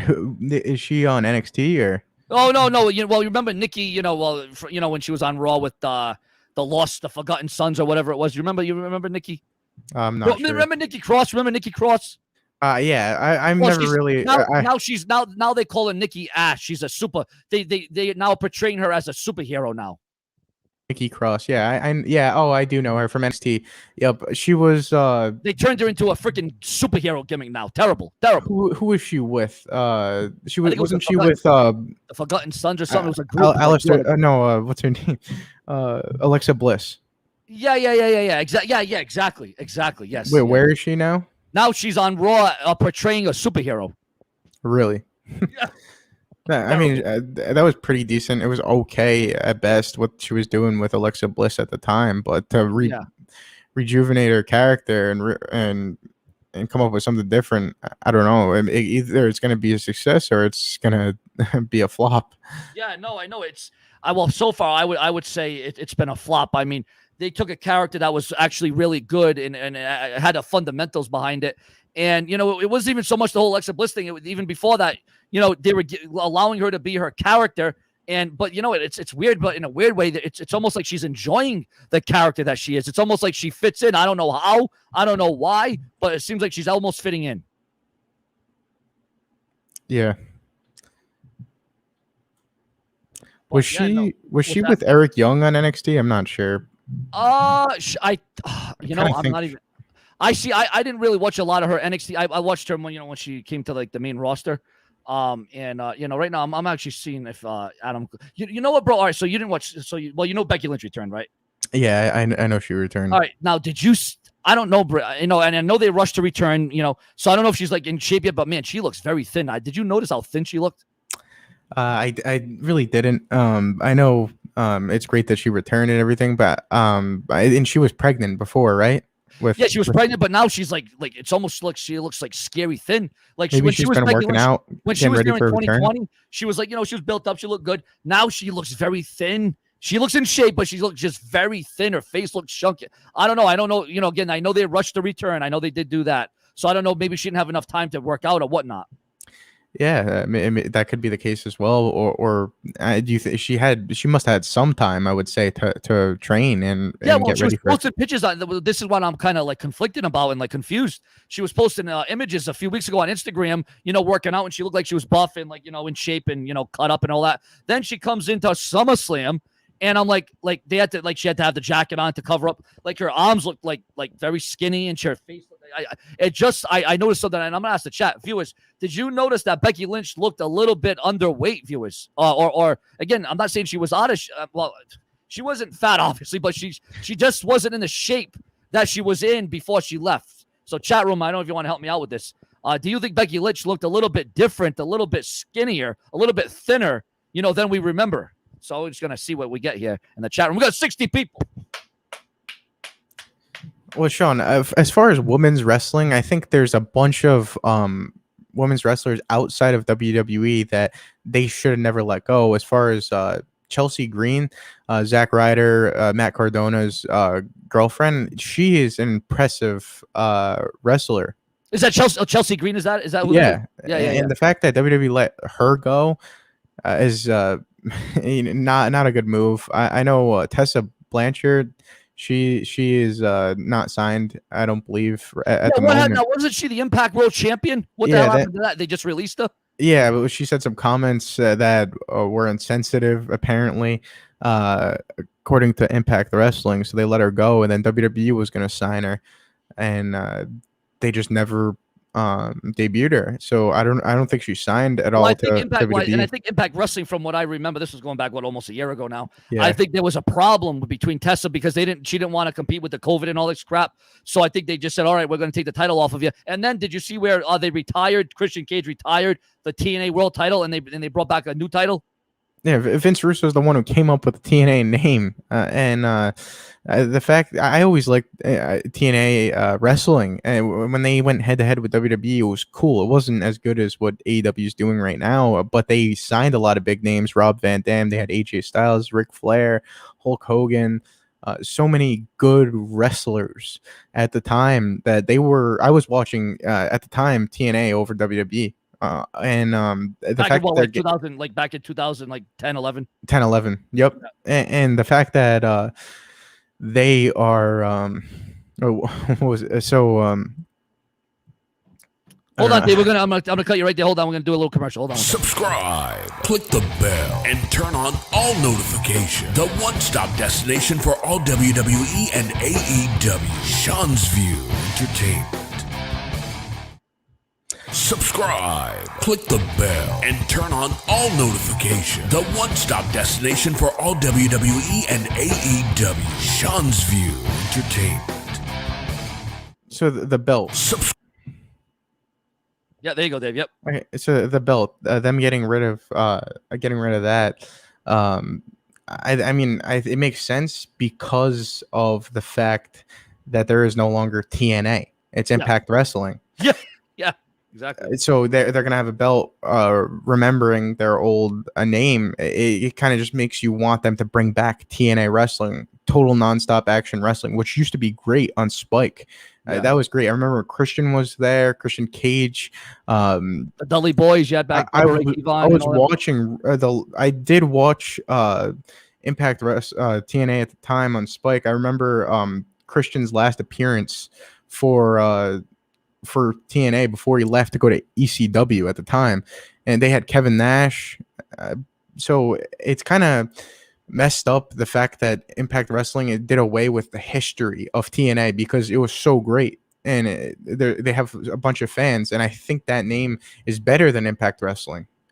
And that's the thing. If you got a new fan, right, coming up watching Impact Wrestling right now, they don't know a damn thing about TNA and the rich history. I mean, what about the six-sided ring? What about the steel cage matches? What about Jeff Hardy? What about the X Division? Exactly, man. They had so much prominence back. Even to the bro, if you watch TNA Contact from 2002 to 2013, that was the top. That was the shit back then. That was the shit, man. It really was. And I mean, it had to be done if they're going with the Impact Wrestling name forward. But the history, and to see it go away just like that, it was like the last thing that they had. Now, I don't know if you watched it when they had the weekly pay-per-views, man. Did you watch it back when they had the weekly pay-per-views back then? I don't believe so, no. Well, that was more like 2002, 2004. No. But man, what would I'm just gonna do a couple things over here. What was your most greatest memories that you remember, like top 3 of TNA? Top 3 memories of TNA. There's so many. I would say Jeff Hardy. Remember when he was on top of the what was it? On top of the he returned to Impact Wrestling after his WWE run where he retired. I'd say that's one. I don't know. There's so many different. I love going back and watching like Christian Cage there. Him and Rhino had some pretty impressive feuds. I don't know if like off the top, I would say just Jeff Hardy being there. And then I would say the whole Broken stuff that literally revived wrestling. Man, them getting rid of Matt Hardy, man. Oh, Matt Hardy decided to go to WWE and do that. What I don't get is he left Impact, right, to go to WWE, only for WWE not to really use the Broken gimmick that much. They kind of like, they did it for a few weeks. They did it at WrestleMania, and then it was like, all right, that's gone. It's almost like they didn't want to use a creation from Impact Wrestling. It's almost like they were embarrassed to use something from a smaller promotion. You know what I'm saying? Yeah, and it was better in that smaller promotion than what they did with it. Woken, Matt Hardy, they totally ruined it. What they did was a disappointment. Yeah, another thing that the WWE ruined, another thing that the WWE destroyed. And again, bro, I'm still shocked, and as you are, I'm sure. How the hell, man, can you delete somebody, Bray Wyatt, man? And then you had Bray Wyatt. That's another thing I liked about Raw. Matt Hardy and Bray Wyatt, remember when they were the Raw Tag Team Champions? Now, they could have made that thing great. They killed that, man. They killed that pretty quick. Yeah, they did. That was great when they showed up at WrestleMania. I don't know why they had Jeff Hardy using that old Hardy Boys theme song for so long. Yeah.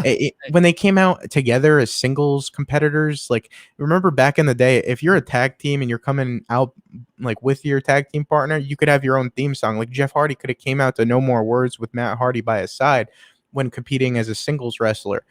So like they dropped the ball totally with them when they came back to WWE.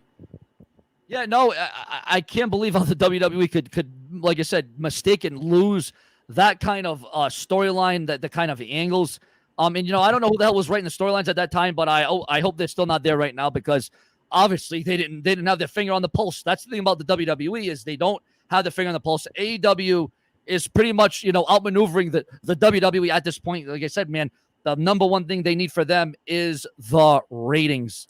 I can't stress that enough. AEW needs the ratings, but again, bro, they've only been around for a year and a half. The ratings are already starting to come up. I think a big test for them will be this all-out pay-per-view. Can they get the numbers? Can people, another thing that might hurt All Out is the fact that, all these people that stream it for free, man, that could hurt it. That could really hurt it. But the diehard fans should really order AEW. I would think they would. Sean, remember when Vince McMahon came out on Raw and he said, "We're going to start listening to the viewers"? Look at who's legitimately listening to the viewers, and that's AEW. That's not WWE. Yeah, I remember that. That was pretty funny. I don't know why the WWE went out there and said that, because they saw the backlash. They could see it. They could feel it. You know what I'm saying? Hold on one second, Dave. Yes, Sean, thank you very much for that super chat donation. I appreciate it. It's very respected. It's very thanked so much. Thank you again, viewers. The super chat donations are live and are open. Remember, we're taking your live comments, your live opinions. The super chats are open. The donations are clear. They are fair, and they are absolutely live. Viewers and subscribers, donate to the super chat. We are celebrating 120,000 YouTube subscribers. Remember, I am in the middle of reinventing, recharging, resetting my YouTube channel. We are going to get back up to where I used to be before, ladies and gentlemen. When you're gone on YouTube for about a year, that's like 10 years. So here I am back on YouTube.com. We got Dave25, ladies and gentlemen, live on the show, and we are talking about a whole hell of a lot. And right now we're going to bring Dave25 back on to the show in just a moment. Subscribe, click the bell, and turn on all notifications. The one-stop destination for all WWE and AEW. Sean's View Entertainment. Subscribe, click the bell, and turn on all notifications. The one-stop destination for all WWE and AEW. Sean's View Entertainment.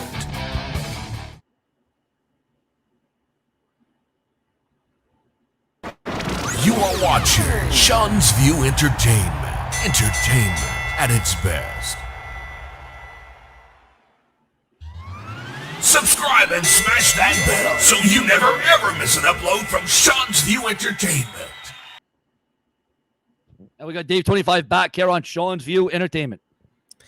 Yeah, so Sean, not that long ago, we were seeing CM Punk in WWE for WWE Backstage with Renee Young, who's now no longer with the company. What if she joins All Elite Wrestling with her husband, Jon Moxley? What a great addition would she be to AEW?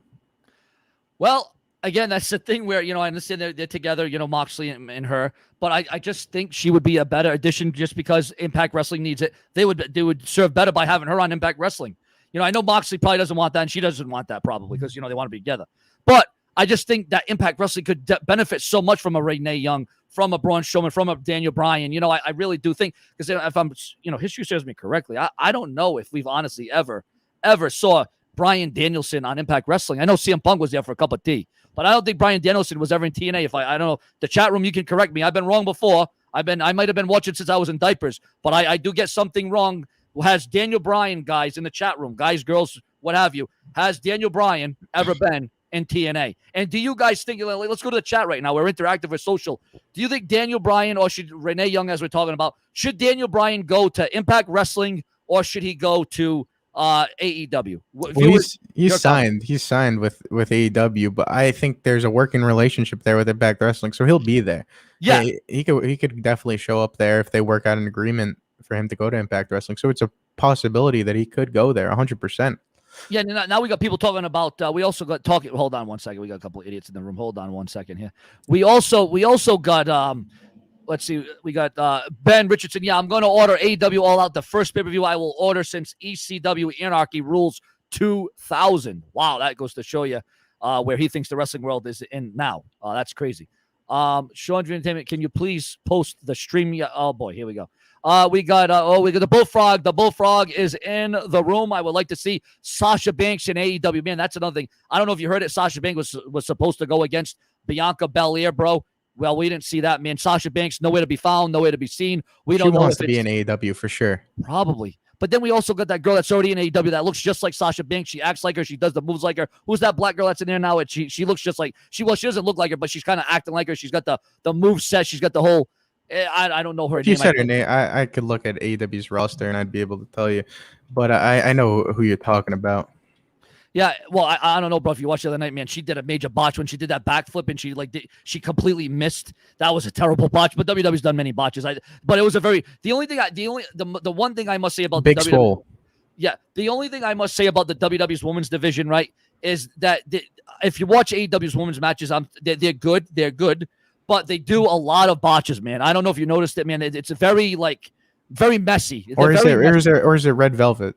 It might be Red Velvet. Red Velvet. She kind of looks like Sasha Banks, actually. So, maybe that is. Yeah, like same gimmick, kind of sort of type deal. Just from the picture, she's got a 15-3 record and a 7-2 tag team record. Now, see, I don't mind everyone saying, "Oh, wrestling's scripted," so it's fake, whatever they want to throw out there. Oh, I don't. They shouldn't even do records because it's predetermined. We already know who's going to win and lose. Well, here's the thing. They're switching it up. They're doing, and I know ROH does that whole record thing. I understand that. But, at least it's switching up the dynamic of wrestling. You know what I'm saying? Sean, you know what I loved in TNA was the tail of the tape. Yeah.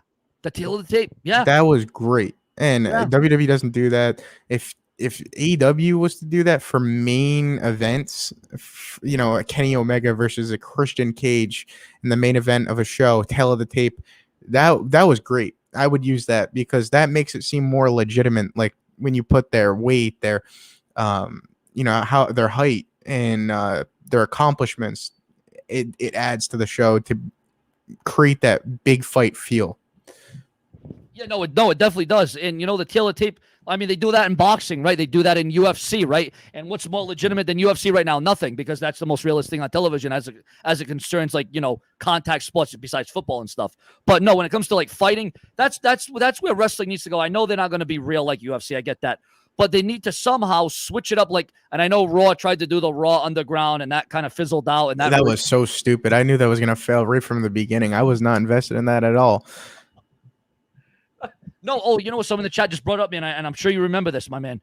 Did anyone like Gut Check? Yes, I did like Gut Check in TNA. Did you remember that, Dave? You remember that? I don't really remember it, but if I seen it, they would bring up guys from all girls from the indies, right? And they would have them perform on matches, and they would feature them, kind of like I featured new talent on my show here. I kind of believe, I kind of, if I seen it, went back on YouTube and watched the highlights, then I'd remember. Yeah, no, it was a good concept. Again, they had indie guys, girls come on up, and it was just an interesting concept. It was a groundbreaking concept at that time. Let's see the chat room now. AEW wins and loses count, long storyline, good booking, and creative. WWE, none of that anymore. Yeah, they used to do that, but not anymore. You got that right. You got that completely right. AEW also shows the win-loss record during their entrances. Oh, well, yeah, you're right. They do show the win-loss. But still, I know what you're talking about, David, the whole tail of the tape, the whole side-by-side, right? Is that what you're talking about? Oh, yeah, side-by-side, Christian Cage, for example, versus Kenny Omega, and then you put the height, weight, accomplishments, everything that TNA and, boxing would do would be great for AEW. I'm not sure if they're already doing it. I don't believe so. Yeah, again, I know they do show the wins and losses, but I think Dave's trying to talk about something that's a little bit more in-depth than just, wins and losses, right? Yeah, this would be great for the main event, to do that. Sean, why did WWE stop ECW? Well, no, they didn't just stop it. WWE actually, they killed it. But you know what? Back in the 96, 97 era, they actually helped ECW by featuring them on Monday Night Raw, as everyone may remember. Sabu falling off the Raw logo. That was even supposed to happen. He wasn't supposed to actually fall off the logo onto the security guards, but that was an iconic memory. But no, WWE did help ECW. They funded them money. You know, and then when 2001 came around, you know, they went to TNN, and that deal fizzled out, and that was terrible. And you know, they went off the air. So it wasn't just Vince killing them; it was ECW. You know, pretty much. Well, Paul Heyman, you know, also you know, had a say in that, so to speak. But when they were on in like 2009, that was horrible. They weren't even extreme at all. That wasn't even, bro. I don't even know how they call that ECW. That was not even. Dreamer retired, and that was the last ECW original that they had signed to their roster. That was horrible. Horrible television. When they had those fans there, and they had that Sandman coming out and spitting the beer, it wasn't the same because it wasn't an ECW audience. It was a PG audience. You cannot cater ECW to a PG audience. That isn't going to happen. It's just not going to materialize. You know what I'm saying? It's just not going to work. Subscribe, click the bell, and turn on all notifications. The one-stop destination for all WWE and AEW. Sean's View Entertainment.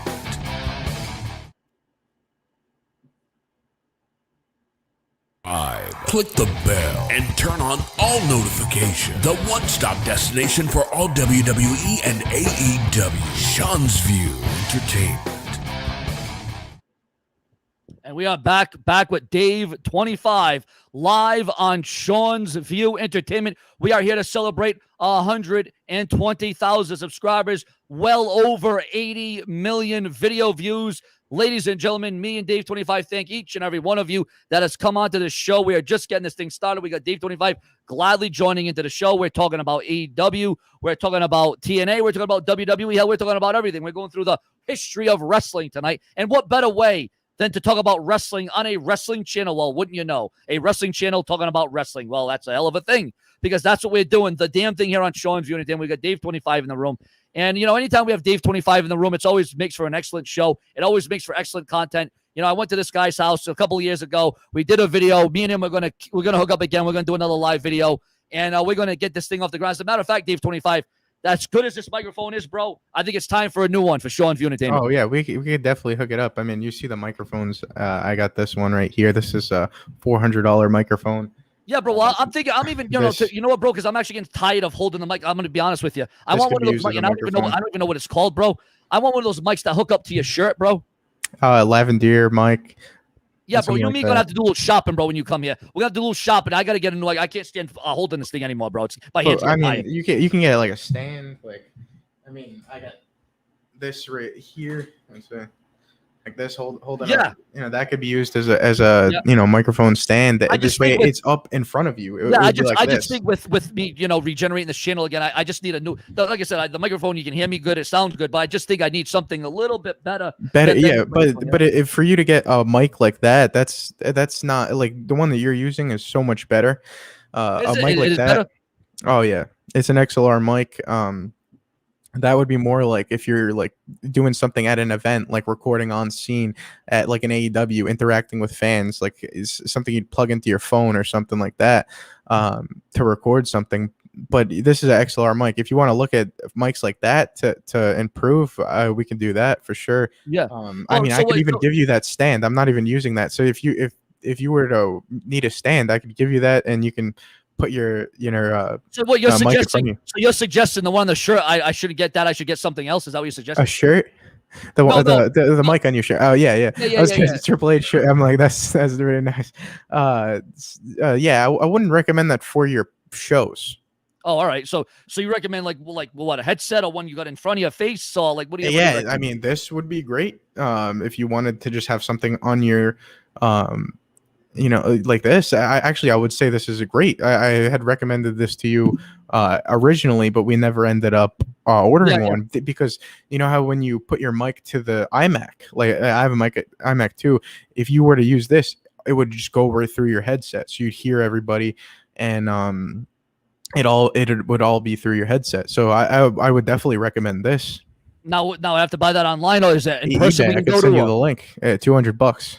So all I would need. So now you're talking about the headset, right? That you got on right now. Is that what you're talking about? So I would just need that and the microphone. That's it. I wouldn't need the microphone in front of you or anything. I just need the thing on your head. No, you could use this as a headset and microphone. As a microphone, and you plug it right in. It plugs right into your audio interface. And how much is that go for? This headset is $200. and it's got excellent. Well, it's got excellent sound. Like right now, the microphone you're talking in. This one's better. This one's more expensive. That's why I'm using it.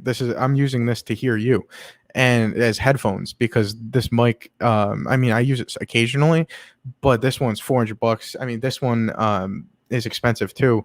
So I'm gonna use these before I'm gonna use this mic, but sometimes I do, and depending on if I feel like just having it like this. So you're thinking the one on your head I should get, or the one in front of your face right now, or which one I mean, it really depends what you want. What microphone do you want for your podcast?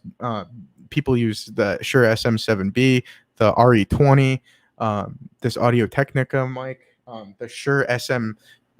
That's another good one, right? I mean, That's a good one, right? This one's great.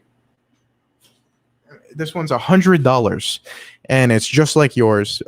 Great quality. One, right? It was more money than this, right? Yeah, it's $100, but yours is $20, and it sounds great. Great. I gave you that mic to set up because I wasn't using it because I have these.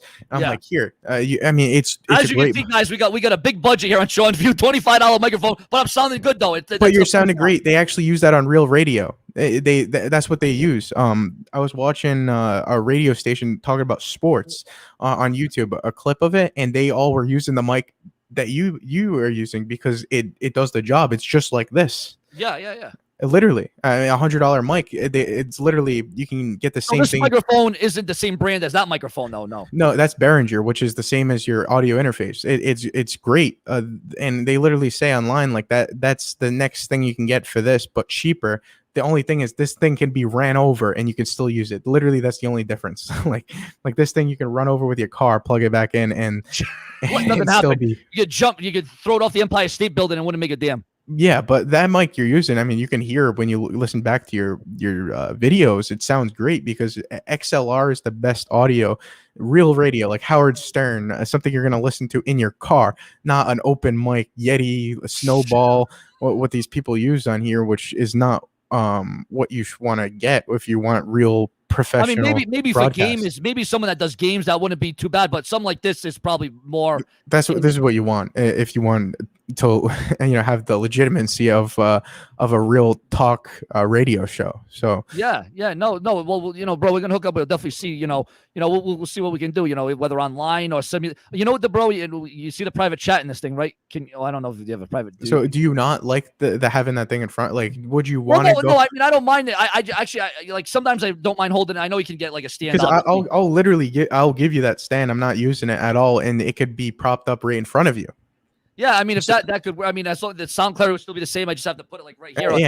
Yeah, literally. So if you wanted to do that, we can do that. If you wanted to get a headset like this and just wear it on your head when you're doing your broadcast, you can do that. So literally, it's up to you. If you want that stand and want to do that, go that route, we can do it. If you want to use this, it really does. It's really up to you. Yeah, let me know what you want to do. Obviously, all the ones you got, I mean, they're all credible in their own right. They're all good in their own right? Yeah, they're all great. It's literally just a preference of what, like that microphone is good enough to do a radio broadcast. So yeah. So, bro, Dave, why? And again, I no problem with it, obviously. But why do you get all these mics? Do you just test them out, or I just use whatever one I want. I see, people using them on. I'm a fan of Howard Stern, and he's he has used this one. He's used this one. Like I like watching like the old videos, and they've used this one on the Howard Stern show. It just literally. Preference. It's just preference. It's preference, and I like testing them out. Watching the microphone reviews and basically are you one of those guys that you buy the microphone, try it out, and then bring it back if you don't like it, or you just? Oh no, I have every one that I bought. If I don't like it, I give it to you. I like that microphone. I just had so many that I'm like, I'm not really using this one. Let me. Give it to somebody who can use it. I give you the interface. I wasn't using that, and so I'm like, I'm not using this. Let me help better your, sound. So it's up to you. So like I just have, a bunch to where I didn't need that. And look at how much your audio has improved. God, yeah. No. Viewers, and I've said this time again, Dave 25 is really one of the backbones of the show. Because I did have the whole blue microphone and the snowball and that's not the stuff I needed. And, Dave 25 is responsible for, Sean's View Entertainment, coming up this ranks here and improving the audio. For no doubt, the audio was definitely improved here on the show. No, just my hand gets a little cramped up, but no, bro, we can fix that with a stand. With a stand. Or, all we need is a one-night stand, and we'll be all set. or a headset. But yeah, I mean, I'm really actually not using that stand because I just bought this one. That it was $100, a little more durable for a heavy microphone like this. So I'm not using that one at all, and I don't know what to do with it. I was thinking about like getting rid of it. So I literally can get you're not that far. And that'll definitely fit the microphone. This one, right? 100% will fit that. And now we got some in the room. Vince likes to break wrestlers down, then build them back up. That's his way. Karrion Kross didn't need a oh God, bro, what did they do with Karrion Kross? I don't know if you know about him. Do you know Karrion Kross? I do. I've seen his work in Impact Wrestling through YouTube and as Killer Kross. And obviously, the typical WWE fashion, they're going to kill his name and make him rebrand because a killer is too edgy for WWE television. It won't sell action figures, I guess, because Vince said it's gonna be marketable, so we got to put a mask on him. We got to make him look like some kind of sex addict at 12 o'clock in the morning on HBO. It's a joke. It's terrible, man. I don't know if you remember this wrestler from '96. Man, you have to go back on YouTube or Google it. The Sultan, man, he's literally got the same mask, and that guy couldn't get over for the life of anybody. Man, they had this guy in a red mask. They had Bob Backlund as his manager, which the Bob Backlund part was all right, but man, they're just making Karrion Kross look like a goddamn joke, and it's a very sad state of affairs. What about that masked wrestler that like fell through the wall during his debut for WWE? Oh God, that was bad. That was bad. That was one of the most botched moments in wrestling history, actually. But what they're doing to their own developmental talent is an even bigger botch. Well, no, pretty soon there won't be any developmental talent because if they use any, and then you hear the rumors. Someone was saying in the room they're going to make it just a kid show. Like really, a kid show? Like you got to be kidding me. Yeah, I'm not a fan of what WWE's doing. No, it's a train wreck. It's a damn train wreck, and it's not the train wreck you want to look at. It's a train wreck you want to go as far away as humanly possible. Now, tomorrow night, Monday Night Raw, another 3-hour Raw. Now, I will say that one of the most intriguing parts of Raw to me right now is Randy Orton and Matt Riddle. That's about the only thing I'll watch Raw for, then I'll shut it off. If they save Randy Orton and Matt Riddle for the end, I'll watch at the end. If they save them from the beginning, I'll watch at the beginning. If they have them in the middle, I'll watch it in the middle. That's the only thing I'll do. Randy Orton, Matt Riddle, they're feuding right now, or I know that they're actually the Raw Tag Team Champions. Raw Tag Team Champions. Okay, yeah, so Matt Riddle, he's legitimate. He's from UFC. Yes. So they should make him look credible. They really should. Yeah. They should, honestly. And I think what they're doing with Orton and Riddle is they're trying to obviously give Riddle the rub off of Orton because Orton is one of the greatest of all time. And how can you go wrong with teaming with Randy Orton? And I think what they're doing is by WrestleMania, I think now we always see Orton turns heel on a partner. I think this time we're going to see Riddle turn heel on Orton going into WrestleMania. I think that's what's going to happen. Tony from Revere, he's from around here too as well. I've seen him on Cronin's show. Yeah. We could run into him possibly at AEW. Yeah, no, if they're there, I've had him on the show. Obviously, you must have saw him. Yeah, he's been on the show a few times. Yeah, I have seen him he's a good talent on here. He's a good guy on here. He's donated to the show. He's commented on the show. He's got a good mic. I he's got a good mic. He's got a good setup. He's got a good voice. So I mean, obviously, something good's happening here. Again, we are again, viewers, celebrating 120,000 subscribers. Subscribe, click the bell, and turn on all notifications. The one-stop destination for all WWE and AEW. Sean's View Entertainment.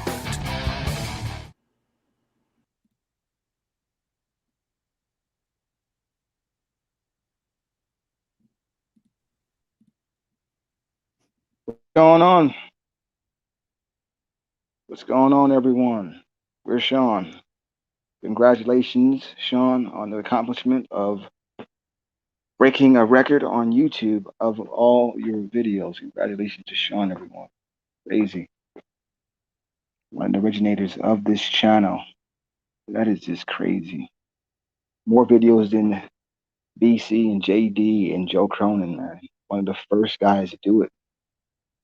The innovator of pro wrestling on YouTube. What up, Prince? What's up, Boo Frog? Congratulations to Sean. Yeah, Sean, get on the show. I need to talk to you for a hot second, Sean. Sean, I need to talk to you. What up, Bullfrog? Sean's What up, View baby? Entertainment. Where you been at, you sexy bastard? Bro, I've been gone, man. I'll tell you what, you want to talk about celebrating 120,000 subscribers? I was celebrating 120,000 heart attacks. Bro, my channel was getting flagged down. My channel was getting flagged down. I heard all these crazy rumors that your channel got flagged Yeah, or suspended. Oh, it did. Oh, it got flagged already. It got flagged. They got tagged. They got ragged. They got sagged. I had to literally message with YouTube back and forth all weekend long. No, we got to look into this. We got to look into this. Now, finally, the flags are off. I'm back. I'm here. And yeah, man, I didn't think I was going to be back, to be honest. I didn't think I was going to be back. About ready to, I've been trying to message you all week. I'm like, bro, just make a backup channel until you get it worked out. Yeah, I was about to. I'll tell you, if I didn't go live tonight, if YouTube didn't allow me back on tonight, I was going to do that. Let me tell you. Yeah, because I've been messaging you back and forth like all week long, and I don't know if you got all my messages. Yeah, no, I am just, I was appalled. I was shocked. I was, when people try to ruin someone else for their own amazement, bro, for their own. Check this out. They're trying to do it to me now. Now they're trying to take me out, or they're trying to take me away from you, and all this shit. Yeah, and Prince Idol, bro, I heard you retired, you left, but now you're back, bro. I appreciate you being here, my man, because I heard you left. That's rumors. That's rumors. If I didn't say it, then it's not true, man. If you didn't hear it from me, then how could it be true? So many people in the room, I think even your girlfriend said, "Oh, he's gone, he's done, he's gone." I don't know if it's someone pretended to be a girlfriend. Oh, that's because she needed me by her side. She needed me by her side. Because they're like, "Oh, you're retired, you're gone." I'm like, boy, how many times has this guy retired and come back? I'm like, he's retired, he's back, he's coming back. The red light, the green light. I don't know. I was confused. Well, as you said, if you need to be by her side, be by her side. Prince, the show still must go on. Definitely. Oh no, girls first, pregnancy first, no doubt about it. Oh, no doubt about it. Exactly. No doubt about it. All right, I'm back. There was static. It's static in my phone again. So what up, Bullfrog? What's been going on the last few days? It's been about 4 days since I've been on. Anything new? Anything exciting? No, not really. Just been wondering where the heck have you been at? But let me tell you something. I've been trying like hell to get back on YouTube. I'm finally here, so thank God for that. Thank God I'm back. The brash one is back. You like my Randy Orton shirt? Oh, is that an old one or a new one? That's the old one. I think is that from WWE Shop? Yeah. I think I do remember that. I got this at the paper. I got this back in 2018 at the last pay-per-view. I told you back in Fastlane. Oh, Fastlane. All right, yeah. Now does it say like what is it? Does it say like RKO on the back of that thing? No, it just has a snake on it. See? Yeah. Is there anything on the back of that shirt? It has his RKO letters on it. There you go. Yeah, no, there you go. No, that's actually. I wish I would have got that shirt. But yeah, I'm a big Randy Orton fan. I have all of his shirts, and yeah, I'm a big Randy Orton fan. Oh, no doubt. You can't go wrong with the Viper Randy Orton. Randy Orton is one of the greatest of all time. So now, bro, what's the agreement? Joe Cronin's still gonna have you on the show, and I can have you. Yeah, that's what I want to talk about. Technically, he kind of fired me a couple nights ago. But now there's rumors that he wants to hire me back, and so there's going to be a work that he's going to bring me back in some big way, form, or fashion, hopefully. So Joe said, okay, I want to make this crystal clear to everybody. Joe said that I can work with you as long as I don't talk shit about him. Yeah, no, and that's fine. I mean, we can have multiple, that's the thing here. Here on SeanzViewEnt Entertainment, we're very multi-dynamic. Yeah. You can work with other people. You can come onto the show. As long as I'm not trashed or looked at as in a bad regard, as long as no one trashes me, we're all good as far as I'm concerned. But yeah, as long Joe said I can work with you, as long as I don't, talk shit about him. Yeah, no, we're not here to trash people. If I hear stuff, then I'll bring it up. But I'm not here to trash or rash on anybody. I'm here to be SeanzViewEnt Entertainment. Yeah, there's big rumors going around that the Bullfrog is going to come back to the Joe Cronin communities very soon. So you'll still be working with him then. Yes. So he's just got to bring me back somehow. Oh, I'm sure he'll bring you back. Hold on one second. Subscribe, click the bell, and turn on all notifications. The one-stop destination for all WWE and AEW. Sean's View Entertainment. What's going on, Bullfrog and Sean? They were having a conversation there for a minute. I don't know what's going on. So, I heard breaking news. I had some breaking news for Sean. I heard some rumors about potential Amber Moon being released. I heard Tony Storm trying to be released. And I even heard that Rhea Ripley wants to be released because of the push they're doing with Charlotte since Rick left. And they want to push Charlotte all day long with that title. And now with Becky Lynch back, it's not like she's going to go over to SmackDown and get a title shot. So I don't blame Rhea Ripley for one leaving. And I also heard rumors that Asuka could be potentially leaving because we haven't seen her on Raw in a while. So these are just the rumors, guys. I don't know that for sure. These are just rumors that I've been hearing that certain superstars want their release. Yeah, Do you blame them? So, Sean, I want to talk to you about TNA. Get back on the show, Sean. I want to talk about TNA. What's up, bro? What's the TNA talk for tonight? Yeah. So I guess you guys were talking about TNA, like with day 25. I would like to have day 25 for my show also. He's a good talent, very good talent on here. Yeah, hold on. I'm staticking. Oh, what's up there, my Sean, man? Prince Idol back. Did you hear about rumors about releases of Rhea Ripley, Tony Storm, Amber Moon, Asuka? Because I mean, people are starting to say that because they don't see them on TV. You know. Well, I mean, there could be truth. I mean, just because we don't see them, like John Cena. And the only reason my cousin Isaiah Scott, told me the only reason why Rhea Ripley will want out is because the whole washing of the brain with Charlotte Flair. They always want to push Charlotte Flair, and she's been demanding a rematch to get her title back, and then they want to give it to, Miss Super Crazy. Oh, I'm almost a superhero. Oh, I can't crap. stand that. Her gimmick, So, man.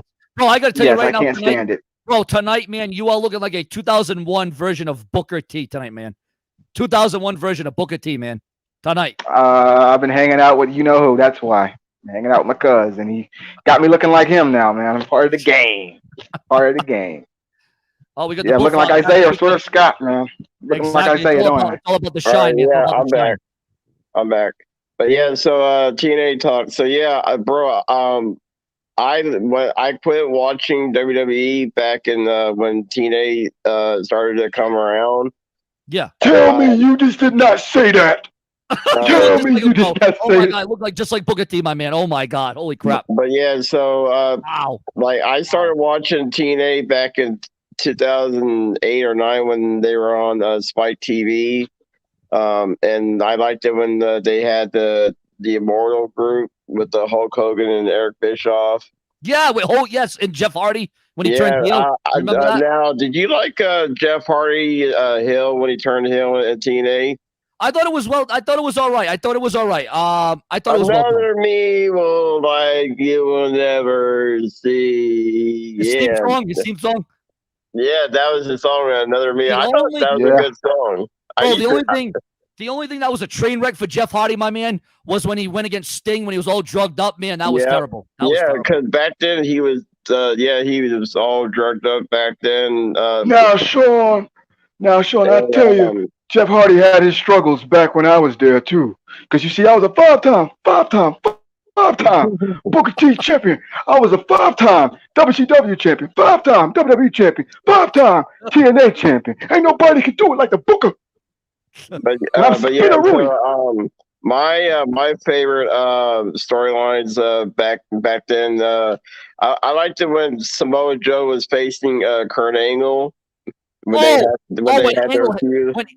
headbutted Joe in the face. That was like the classic moment of TNA history when Kurt Angle headbutted Samoa Joe. No, that was history in itself, man. That was remarkable. Back then. That was bro. I remember when. Do you remember when Kurt Angle debuted in TNA? Yes. Because like when Kurt Angle debuted, like they had to keep that like very secret. Oh, they did. No, they did. They definitely did. No, and it was, and when he came out, it was like, holy shit. Yeah. Now, we're gonna see. Hold on, Bullfrog. We're gonna see another moment like that with Kurt Angle. He's going to debut in AEW eventually. We're gonna see one more good moment from Kurt Angle. I would love to see Kurt Angle come back to AEW, possibly. I could see Kurt Angle coming back for maybe some part-time matches because obviously he's still in good condition. See, that's the thing. I want speaking of Booker T, Sean, he can come over to AEW too. See, why not? Sean, I want to explain this to all your fans out there. I know wrestling. My wrestling knowledge is legit. My wrestling knowledge is real. It's not fake, unlike some fakers out there. My wrestling knowledge is real because I have a wrestling channel, and Prince Idol knows this, that I have a wrestling channel. Yes, the Bullfrog Experience, everybody. The Bullfrog Experience. Yes. I've been on there, Sean. I was sitting on a lily pad. Out there. I know wrestling, bro. I live and breathe wrestling. I've been. Hold on. I gotta do it for Sean. Yeah, I was on the Bullfrog Experience. I was sitting on a lily pad thinking about biting someone's ear. So I liked it when the Hulk Hogan, Eric Bischoff, the Immortal days when they had that. It was like a NWO wannabe group. It was all right, but it was a knockoff, obviously, but it was all right. It was like a knockoff of NWO, the Immortal group. And then I liked. Do you remember Fortune? It was around with AJ Styles. Fortune. Fortune, yes, I do remember Fortune. Yes, yes. Fortune 4, and he played Steve like, dude, that was a good theme song. I think that was a Four Horsemen ripoff, wasn't it? Fortune 4. We're about to do this thing. Dude, that theme song was flyer. But we had or they have Fortune or Fortune 4. That was just a Four Horsemen ripoff. Aces and Eights. Remember Aces and Eights? Oh yeah, Bully Ray. Hey, Sean, remember he used to go. Hold on. You know who we are? Do you know who we are? Yes, I do. Then, Devon, get the tables. Devon. Oh, piss my brother. They had the Dudley Boys, and bro, they almost had everybody in TNA back then. For real. Like they had those damn Dudleys in TNA. Dude, Sean, Dudley Boys in AEW. Oh my God, against the Young Bucks. Oh my God. Dream match all the way around. Oh my God, that'd be a good match. Yeah, wow. I can see that. Can you see them getting Can you even see one of the Young Bucks getting a 3D to a table? Yeah. Oh my goodness. Now, Sean, do you remember Beer Money? Inc. Of course, bro. They always worked for beer money. Yeah, they always wanted beer money too. Yeah, I wouldn't mind having a beer myself. I should have brought one onto the 120,000 episode of Sean Viewing. You like want to get liquored up tonight, don't you? Oh, bro, I want to get drunk and hunky drunk. I want to get it all. I'm gonna go all out like Donkey Kong, man. Yeah. Hey, Bullfrog, bro. Did you get your phone or your laptop back yet? I got one of them. I got my brand new laptop. I got it yesterday morning, and my old laptop is almost fixed. But I got my brand new laptop yesterday morning. So I'll be going live Monday after all. Oh, there you go. Oh, you're going live after. Oh, so you're not joining Cronin. You're going on your own show for. I'm going live Monday after all. There you go, man. There you go. Doing big things. Welcome back. Yeah, but I got my brand new computer yesterday morning. So how's it running, bro? Are you on the? Oh, it's lightning speed on my brand new computer. Lightning speed. So, bro, are you on your phone or your laptop right now? I'm on my phone right now. So. My old computer is almost fixed because I got a call from the computer shop the other day. They said it's almost done. Oh, there you go, my man. Well, I'm glad you're back in action now. Bullfrog. Prince Idol. So, yes, so there's no room. So you're Sean's View Entertainment right now, right here. You're not going away, right? Is that confirmed? Not going away. And if I do go away, it's probably to take a break. Or I'm still going to be training to be, in the ring. So if I do go away, at least I'll let you guys see that journey. you know, and how Yeah. that Yeah, goes. no. So, and obviously, your girlfriend having a kid, obviously, you'll be away for that, obviously. So, yeah, there's Yeah. that's what people need to understand, that just because because a lot of people in the chat were saying, "Oh, you left, you're gone, you're gone." So I'm like, you weren't here for a little bit, so like, I don't know what's going on. But no, he's here. No, He no, just, I only leave. I only leave to take care of that, which is you told me, which is no problem. So if no you problem. No approve, problem. hey, he got to take care of business, then take care of your Yeah. business. Yeah, we all got to take care of our business. Oh, definitely. Oh, we got But Coca-Cola me, now. I'm gonna say it right here. I am all in on Sean's View Entertainment. Me too. Sean has signed me for 7 years. Team Sean. That's all that Team matters at Sean the end of the always. day. Yes. I don't know why my phone is just shaky today. But yeah, so Frog, what did you think about SmackDown, man? Did you watch it?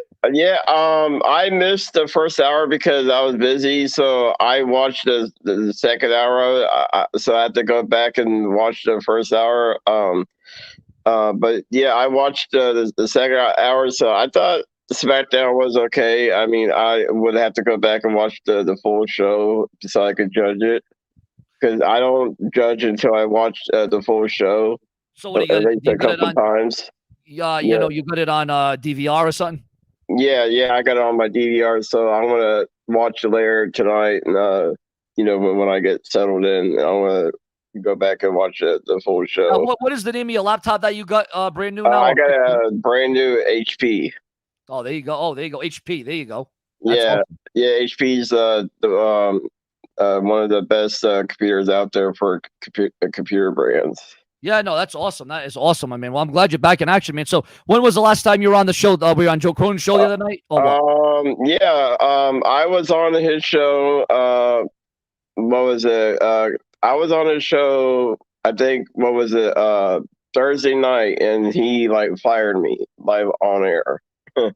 But then he's got you back already, right? Yeah, and then I got a text message from Joe saying that we're going to bring you back somehow. I don't think he knows what he's doing right now. Yeah, I don't think he's in and out with you. So I got a text message from Joe later that night saying we're going to bring you back somehow. And I'm like, okay, well, just keep me posted. Yeah, no, that's all that matters. As long as he keeps you posted. No, I'm glad you're back on the show again. We're not here to talk bad about anybody. I mean, of course, there's the trolls will always be around. We'll rant on them sometimes, not all the time. But no, bro, I mean, wrong. You can be on multi shows. I mean, Rick Rude did it back in WCW, WWE. He was on Raw and Nitro the same night. Remember that back in the day? Oh yeah, because like I said, I lived and breathed WCW Monday Nitro. I was there for the ride, man.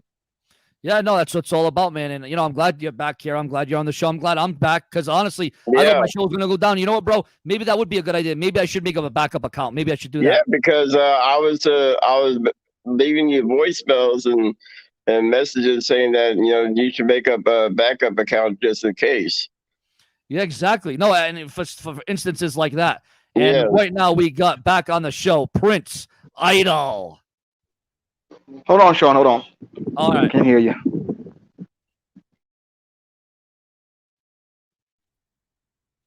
Right now, back on the show, we're going to take a quick commercial break. Subscribe, click the bell, and turn on all notifications. The one-stop destination for all WWE and AEW. Sean's View Entertainment.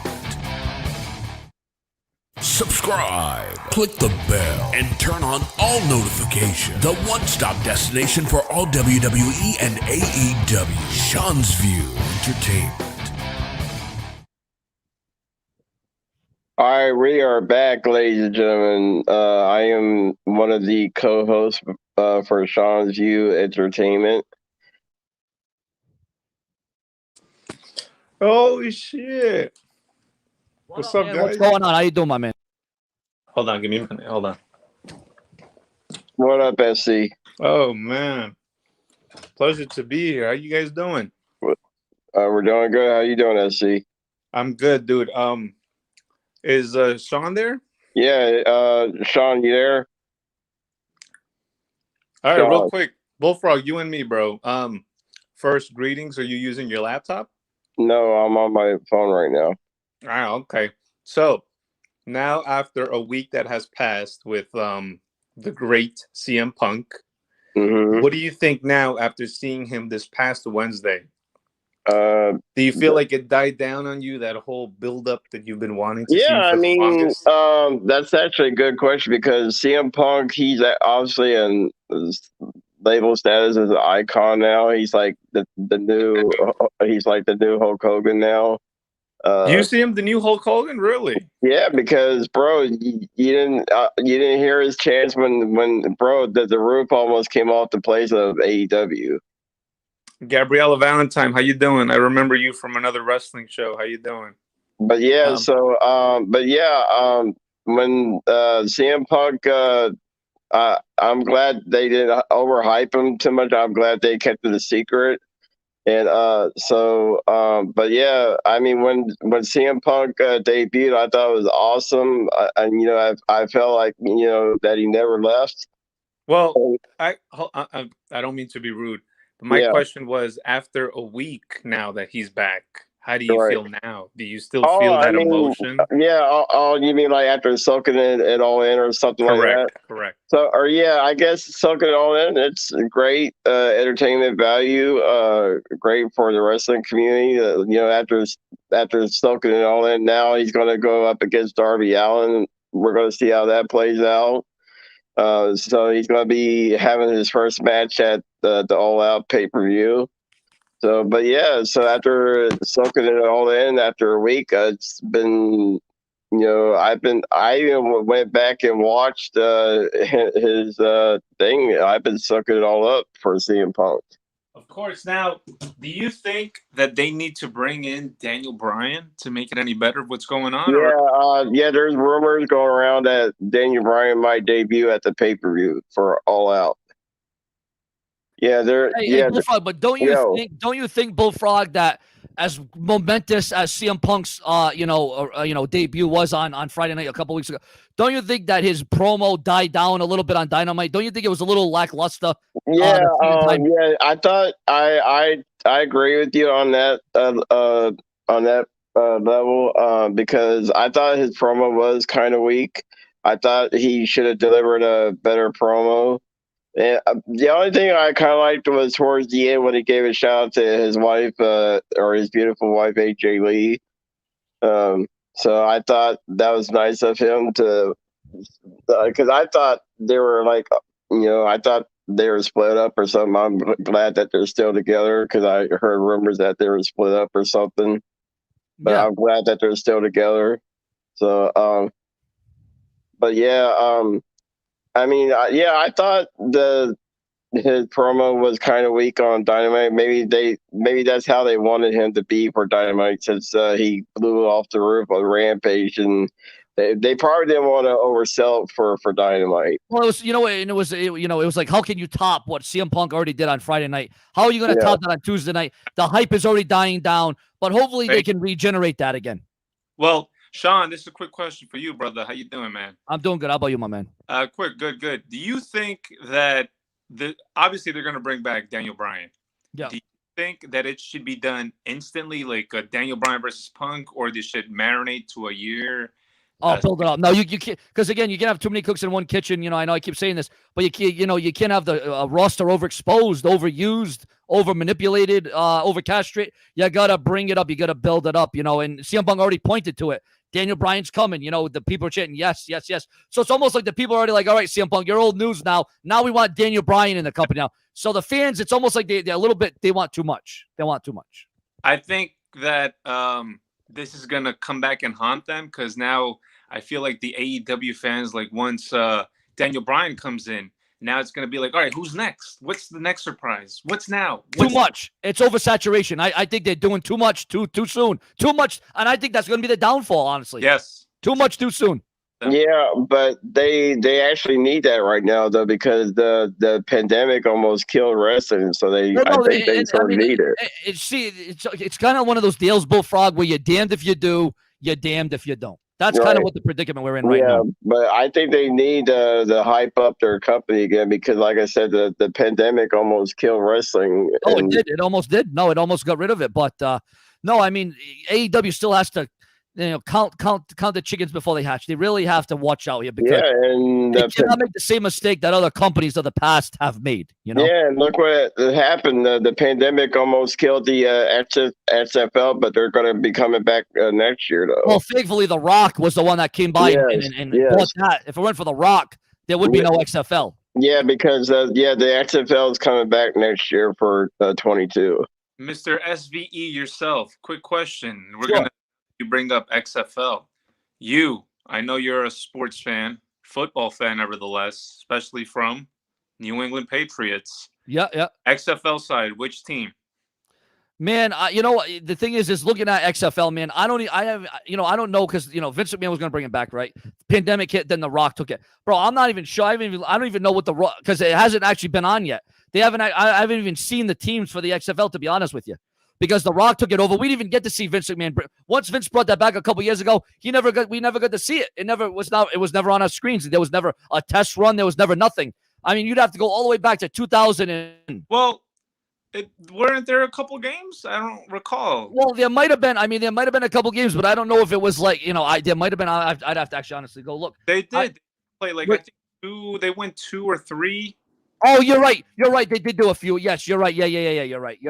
No, you're right. See, the thing is, you get the best moments of the XFL online here. Yeah, you know what, man? I was oh my God. You know what? To be honest, bro, I'd have to do my research on that, to be honest, because I knew they did a few games. You're right. You got a point. They did a few games. I didn't honestly, bro, look at the roster because once it died down, I was like, all right, that's the end of them. So I didn't really pay attention to it. My God, bro. And I was looking forward to it because especially me, I'm not a really big football fan, but I'm like, you know what? If Vince McMahon is somewhat tied in and I like wrestling, bro, I'm going to give it a shot.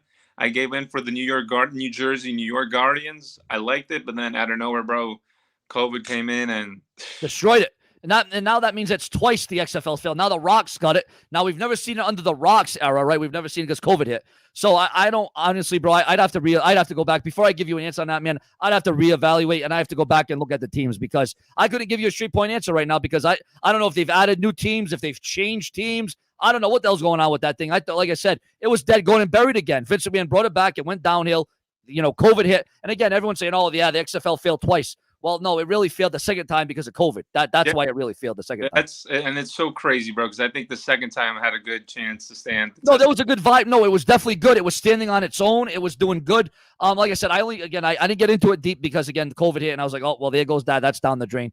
But no, you're right. They did play a few games, and then that was it. That was it, though. There was no fans, of course. No fans watched it, And, of course, now someone in the chat room, most of the XFL players went to the NFL. Yeah, because really? NFL was still playing games. That's pretty good, though. I mean, at the end of the day, we're all human and we all wish the best for each other. Why would anybody wish any harm on anyone? Exactly. So these XFL players went on to something better. And, hopefully that they get to succeed in life like you, Sean. You have the voice, the charisma, the face that runs the place. Yeah, brother. Quick for you, brother, before I go take a shower, because I am kind of dirty. I'm kind of sweating. Well, we always get dirty here on Sean's Entertainment, so it's all good and well. You make me nervous, Sean. What can I say? Sean, before I go, be right back later. But. All right, my man. Thank you so much. We got back on the show Prince Idol and Bullfrog, the original co-host. Woo! Can you hear me? Yeah, we got the original co-host back on the show. That's right. Original, the OG, right. baby. Bullfrog, I'm still hearing static from you. I'm still hearing static from Bullfrog. Sean, I hear you clearly. That's why I went to go fix my phones. I was like, very good. I don't know what's going on with Bullfrog's side. Click the bell and turn on all notifications. The one-stop destination for all WWE and AEW. Sean's View Entertainment. So Sean put out a teaser on who. Sean, come back on here for a minute. You put out a teaser for was it Who Won the Royal Rumble? And I come to find out it was Shawn Michaels beating Sid, was it? Yes, 1997, bro. Did you see that question? 1997. Yes, the great Shawn Michaels and Sid. The funny thing is, I had the DVD, so I knew it was Shawn. I have the Shawn Michaels Boy Toy DVD, and that match is on there, so I knew it was Shawn. I knew it was. That match actually took place here in Texas, by the way. Yeah, That was at the yeah, Alamo the Dome Alamo at Dome. Texas. Yeah, now the Alamo Dome. Did they knock that down, or is it still there? Oh, I don't know. I'm not from Texas. I'm just living out here, dude. I'm just living out here now. You know, I'm I actually have looked yet that to up. see the Alamo Dome. Viewers in the chat, do you know if the Alamo Dome has been knocked down? Knowing all the arenas they've knocked down over the years, I wouldn't be surprised if it's not there anymore. I am going to look it up, though, right now. The viewers in the room, subscribers, Bro, is the Alamo bro, I Dome want to go to still- Sean's house. I want to go to Sean's house just to say Right, bro? hello. There's nothing better than doing it live and in person, they say, right? Exactly. He might switch your music right here on Sean's Entertainment. Might see I will get never switch your know. music. Could happen. Let's see here. No, it's still standing. The Alamo Dome is still standing. God, that's a good thing to know that. The Alamo Dome is still up, ladies and gentlemen. You know, I wish the WWE would go back there, actually. Yeah, I think didn't they had the recent Royal Rumble there a couple years back, didn't they not? I think that was that the Astro. No, where was that? Was it the Astro? I forgot now. I know they were in The Texas. one I that don't Seth know. Rollins won. Yeah, Seth I Rollins don't know. won. Wasn't that? I don't know if that was the. I don't know if that was the Astro. I'm not sure, bro. I'd have to look that up, to be honest. I'm stumped on that one. You got me stumped, bro. I don't know that. I'd have to look. So am I. So am I. So am I. Dude, the one Royal Rumble I don't remember because it was a sad day, but a happy day. I hate how Drew McIntyre won the Rumble on the day of Kobe's passing. It was, oh my God, it was tragic. Tragic but good, but tragic but good. Wait, who passed? What? I said when Drew McIntyre won the Royal Rumble, that was the same day that Kobe, the basketball player, died. Yeah, no, that was, oh God, that was sad. No, that was bad. The world was like shocked for him, but happy for Drew, but shocked. Dude, I was crying for Kobe and crying for Drew at the same time. Yeah, no, that was bad. No, that was bad, man. No, that was terrible. It was the most weirdest experience I ever had in my life. Like, dude, I'm crying. I don't know if I'm crying because I'm sad for Kobe or I'm crying because I'm happy for Drew, man. I was like, what am I doing? What am I doing? And then COVID hit, which was even worse. Yes, man. Yes. So that was just bad all around, you know. Yeah, that hit us really hard, man. It hit me hard. It was like three things in one. Kobe died, Drew McIntyre wins, and then COVID hits. It was like a 3-in-1 special, bro. It was like we were smacked three times, bro. It was terrible. Just backhanded. Yeah, no, that's I'm what like, it why felt am I going through this? Bro, it felt like a low blow. It felt like a low blow to society, to wrestling, man. Three times. No, and we're not talking about the five time. We're talking about the three time. Three times. Yeah, no, man. Now it's on the fourth time because we're still in the pandemic with the vaccine. Now we got Delta and there's people getting the damn virus even with the vaccine, my man. It's I don't know, man. Bro, it's sad. Pat McAfee on SmackDown, he got the damn virus. 104 temperature at home. You know, I hope Pat's doing well. I hope he's getting better. Holy crap. I was just telling my mom and my sister it's just getting worse because now I see like masks on the side of the road, masks everywhere, polluting the earth. I was like, man, bro, I saw someone today in the store, bro, wearing a mask over his mask. That's what I'm saying. It's crazy, man. It's crazy. Yep. And then you got people wearing the shields. Yeah, guys. I just want to say I'm all about the planet. Don't put your mask on the side of the road because that's all going to stack up all over the side of the road, and that's in every state, by the way. People just throwing their masks outside their car window. Bro, not only that, but what about all the germs that's given off when you throw it to the side of the road? Exactly. You know, that's bad. That's real bad. Subscribe, click the bell, and turn on all notifications. The one-stop destination for all WWE and AEW. Sean's View Entertainment. And yes, ladies and gentlemen, Sean's View Entertainment celebrating 120,000 subscribers right here on Sean's View Entertainment, ladies and gentlemen, where we give you around-the-clock rumors, news, headlines. I apologize. I was down. I was out for about 4 days due to trolls, faceless flags, stupid idiots, and jealous retards. But I am back. Sean's View Entertainment is back right here on YouTube.com. And, we are here to talk about wrestling. We're here to talk about WWE, AEW. So let's go to the chat room. Who here watched SmackDown? What did you think of SmackDown? Did you think it was good? Did you think it was bad? Were you satisfied by it? Do you think it could have been better? What did you think about SmackDown? And what about Baron Corbin? He's a rich millionaire now. He went from being a poor porpoise to a billionaire. What do you think about Baron Corbin winning and getting his luck back in Las Vegas, viewers? What do you think about Baron Corbin coming up big when it matters most once again? Subscribe, click the bell, and turn on all notifications. The one-stop destination for all WWE and AEW. Sean's View Entertainment. Yes, indeed, ladies and gentlemen, it is confirmed that Baron Corbin is happy again. Yes, ladies and gentlemen, Baron Corbin is happy again on a night where Jake Paul will go one-on-one with Tyron Woodley. A full fight will be happening tonight on pay-per-view, ladies and gentlemen. Yes, indeed. Jake Paul will be fighting, and honestly, I could give two craps about that contest. I really don't give a damn about that match. I don't give a damn about that fight. It's all what it is. But, ladies and gentlemen, we are here. 120,000. Remember, ladies and gentlemen, I go live. I do videos. I do uploads. We are here on Sean's View Entertainment, a positive vibe, an exciting vibe.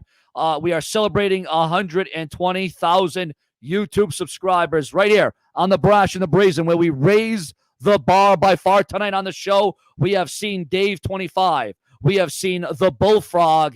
And last but certainly not least, we have featured very prominently Prince Idol. Subscribe, click the bell, and turn on all notifications. The one-stop destination for all WWE and AEW. Sean's View Entertainment.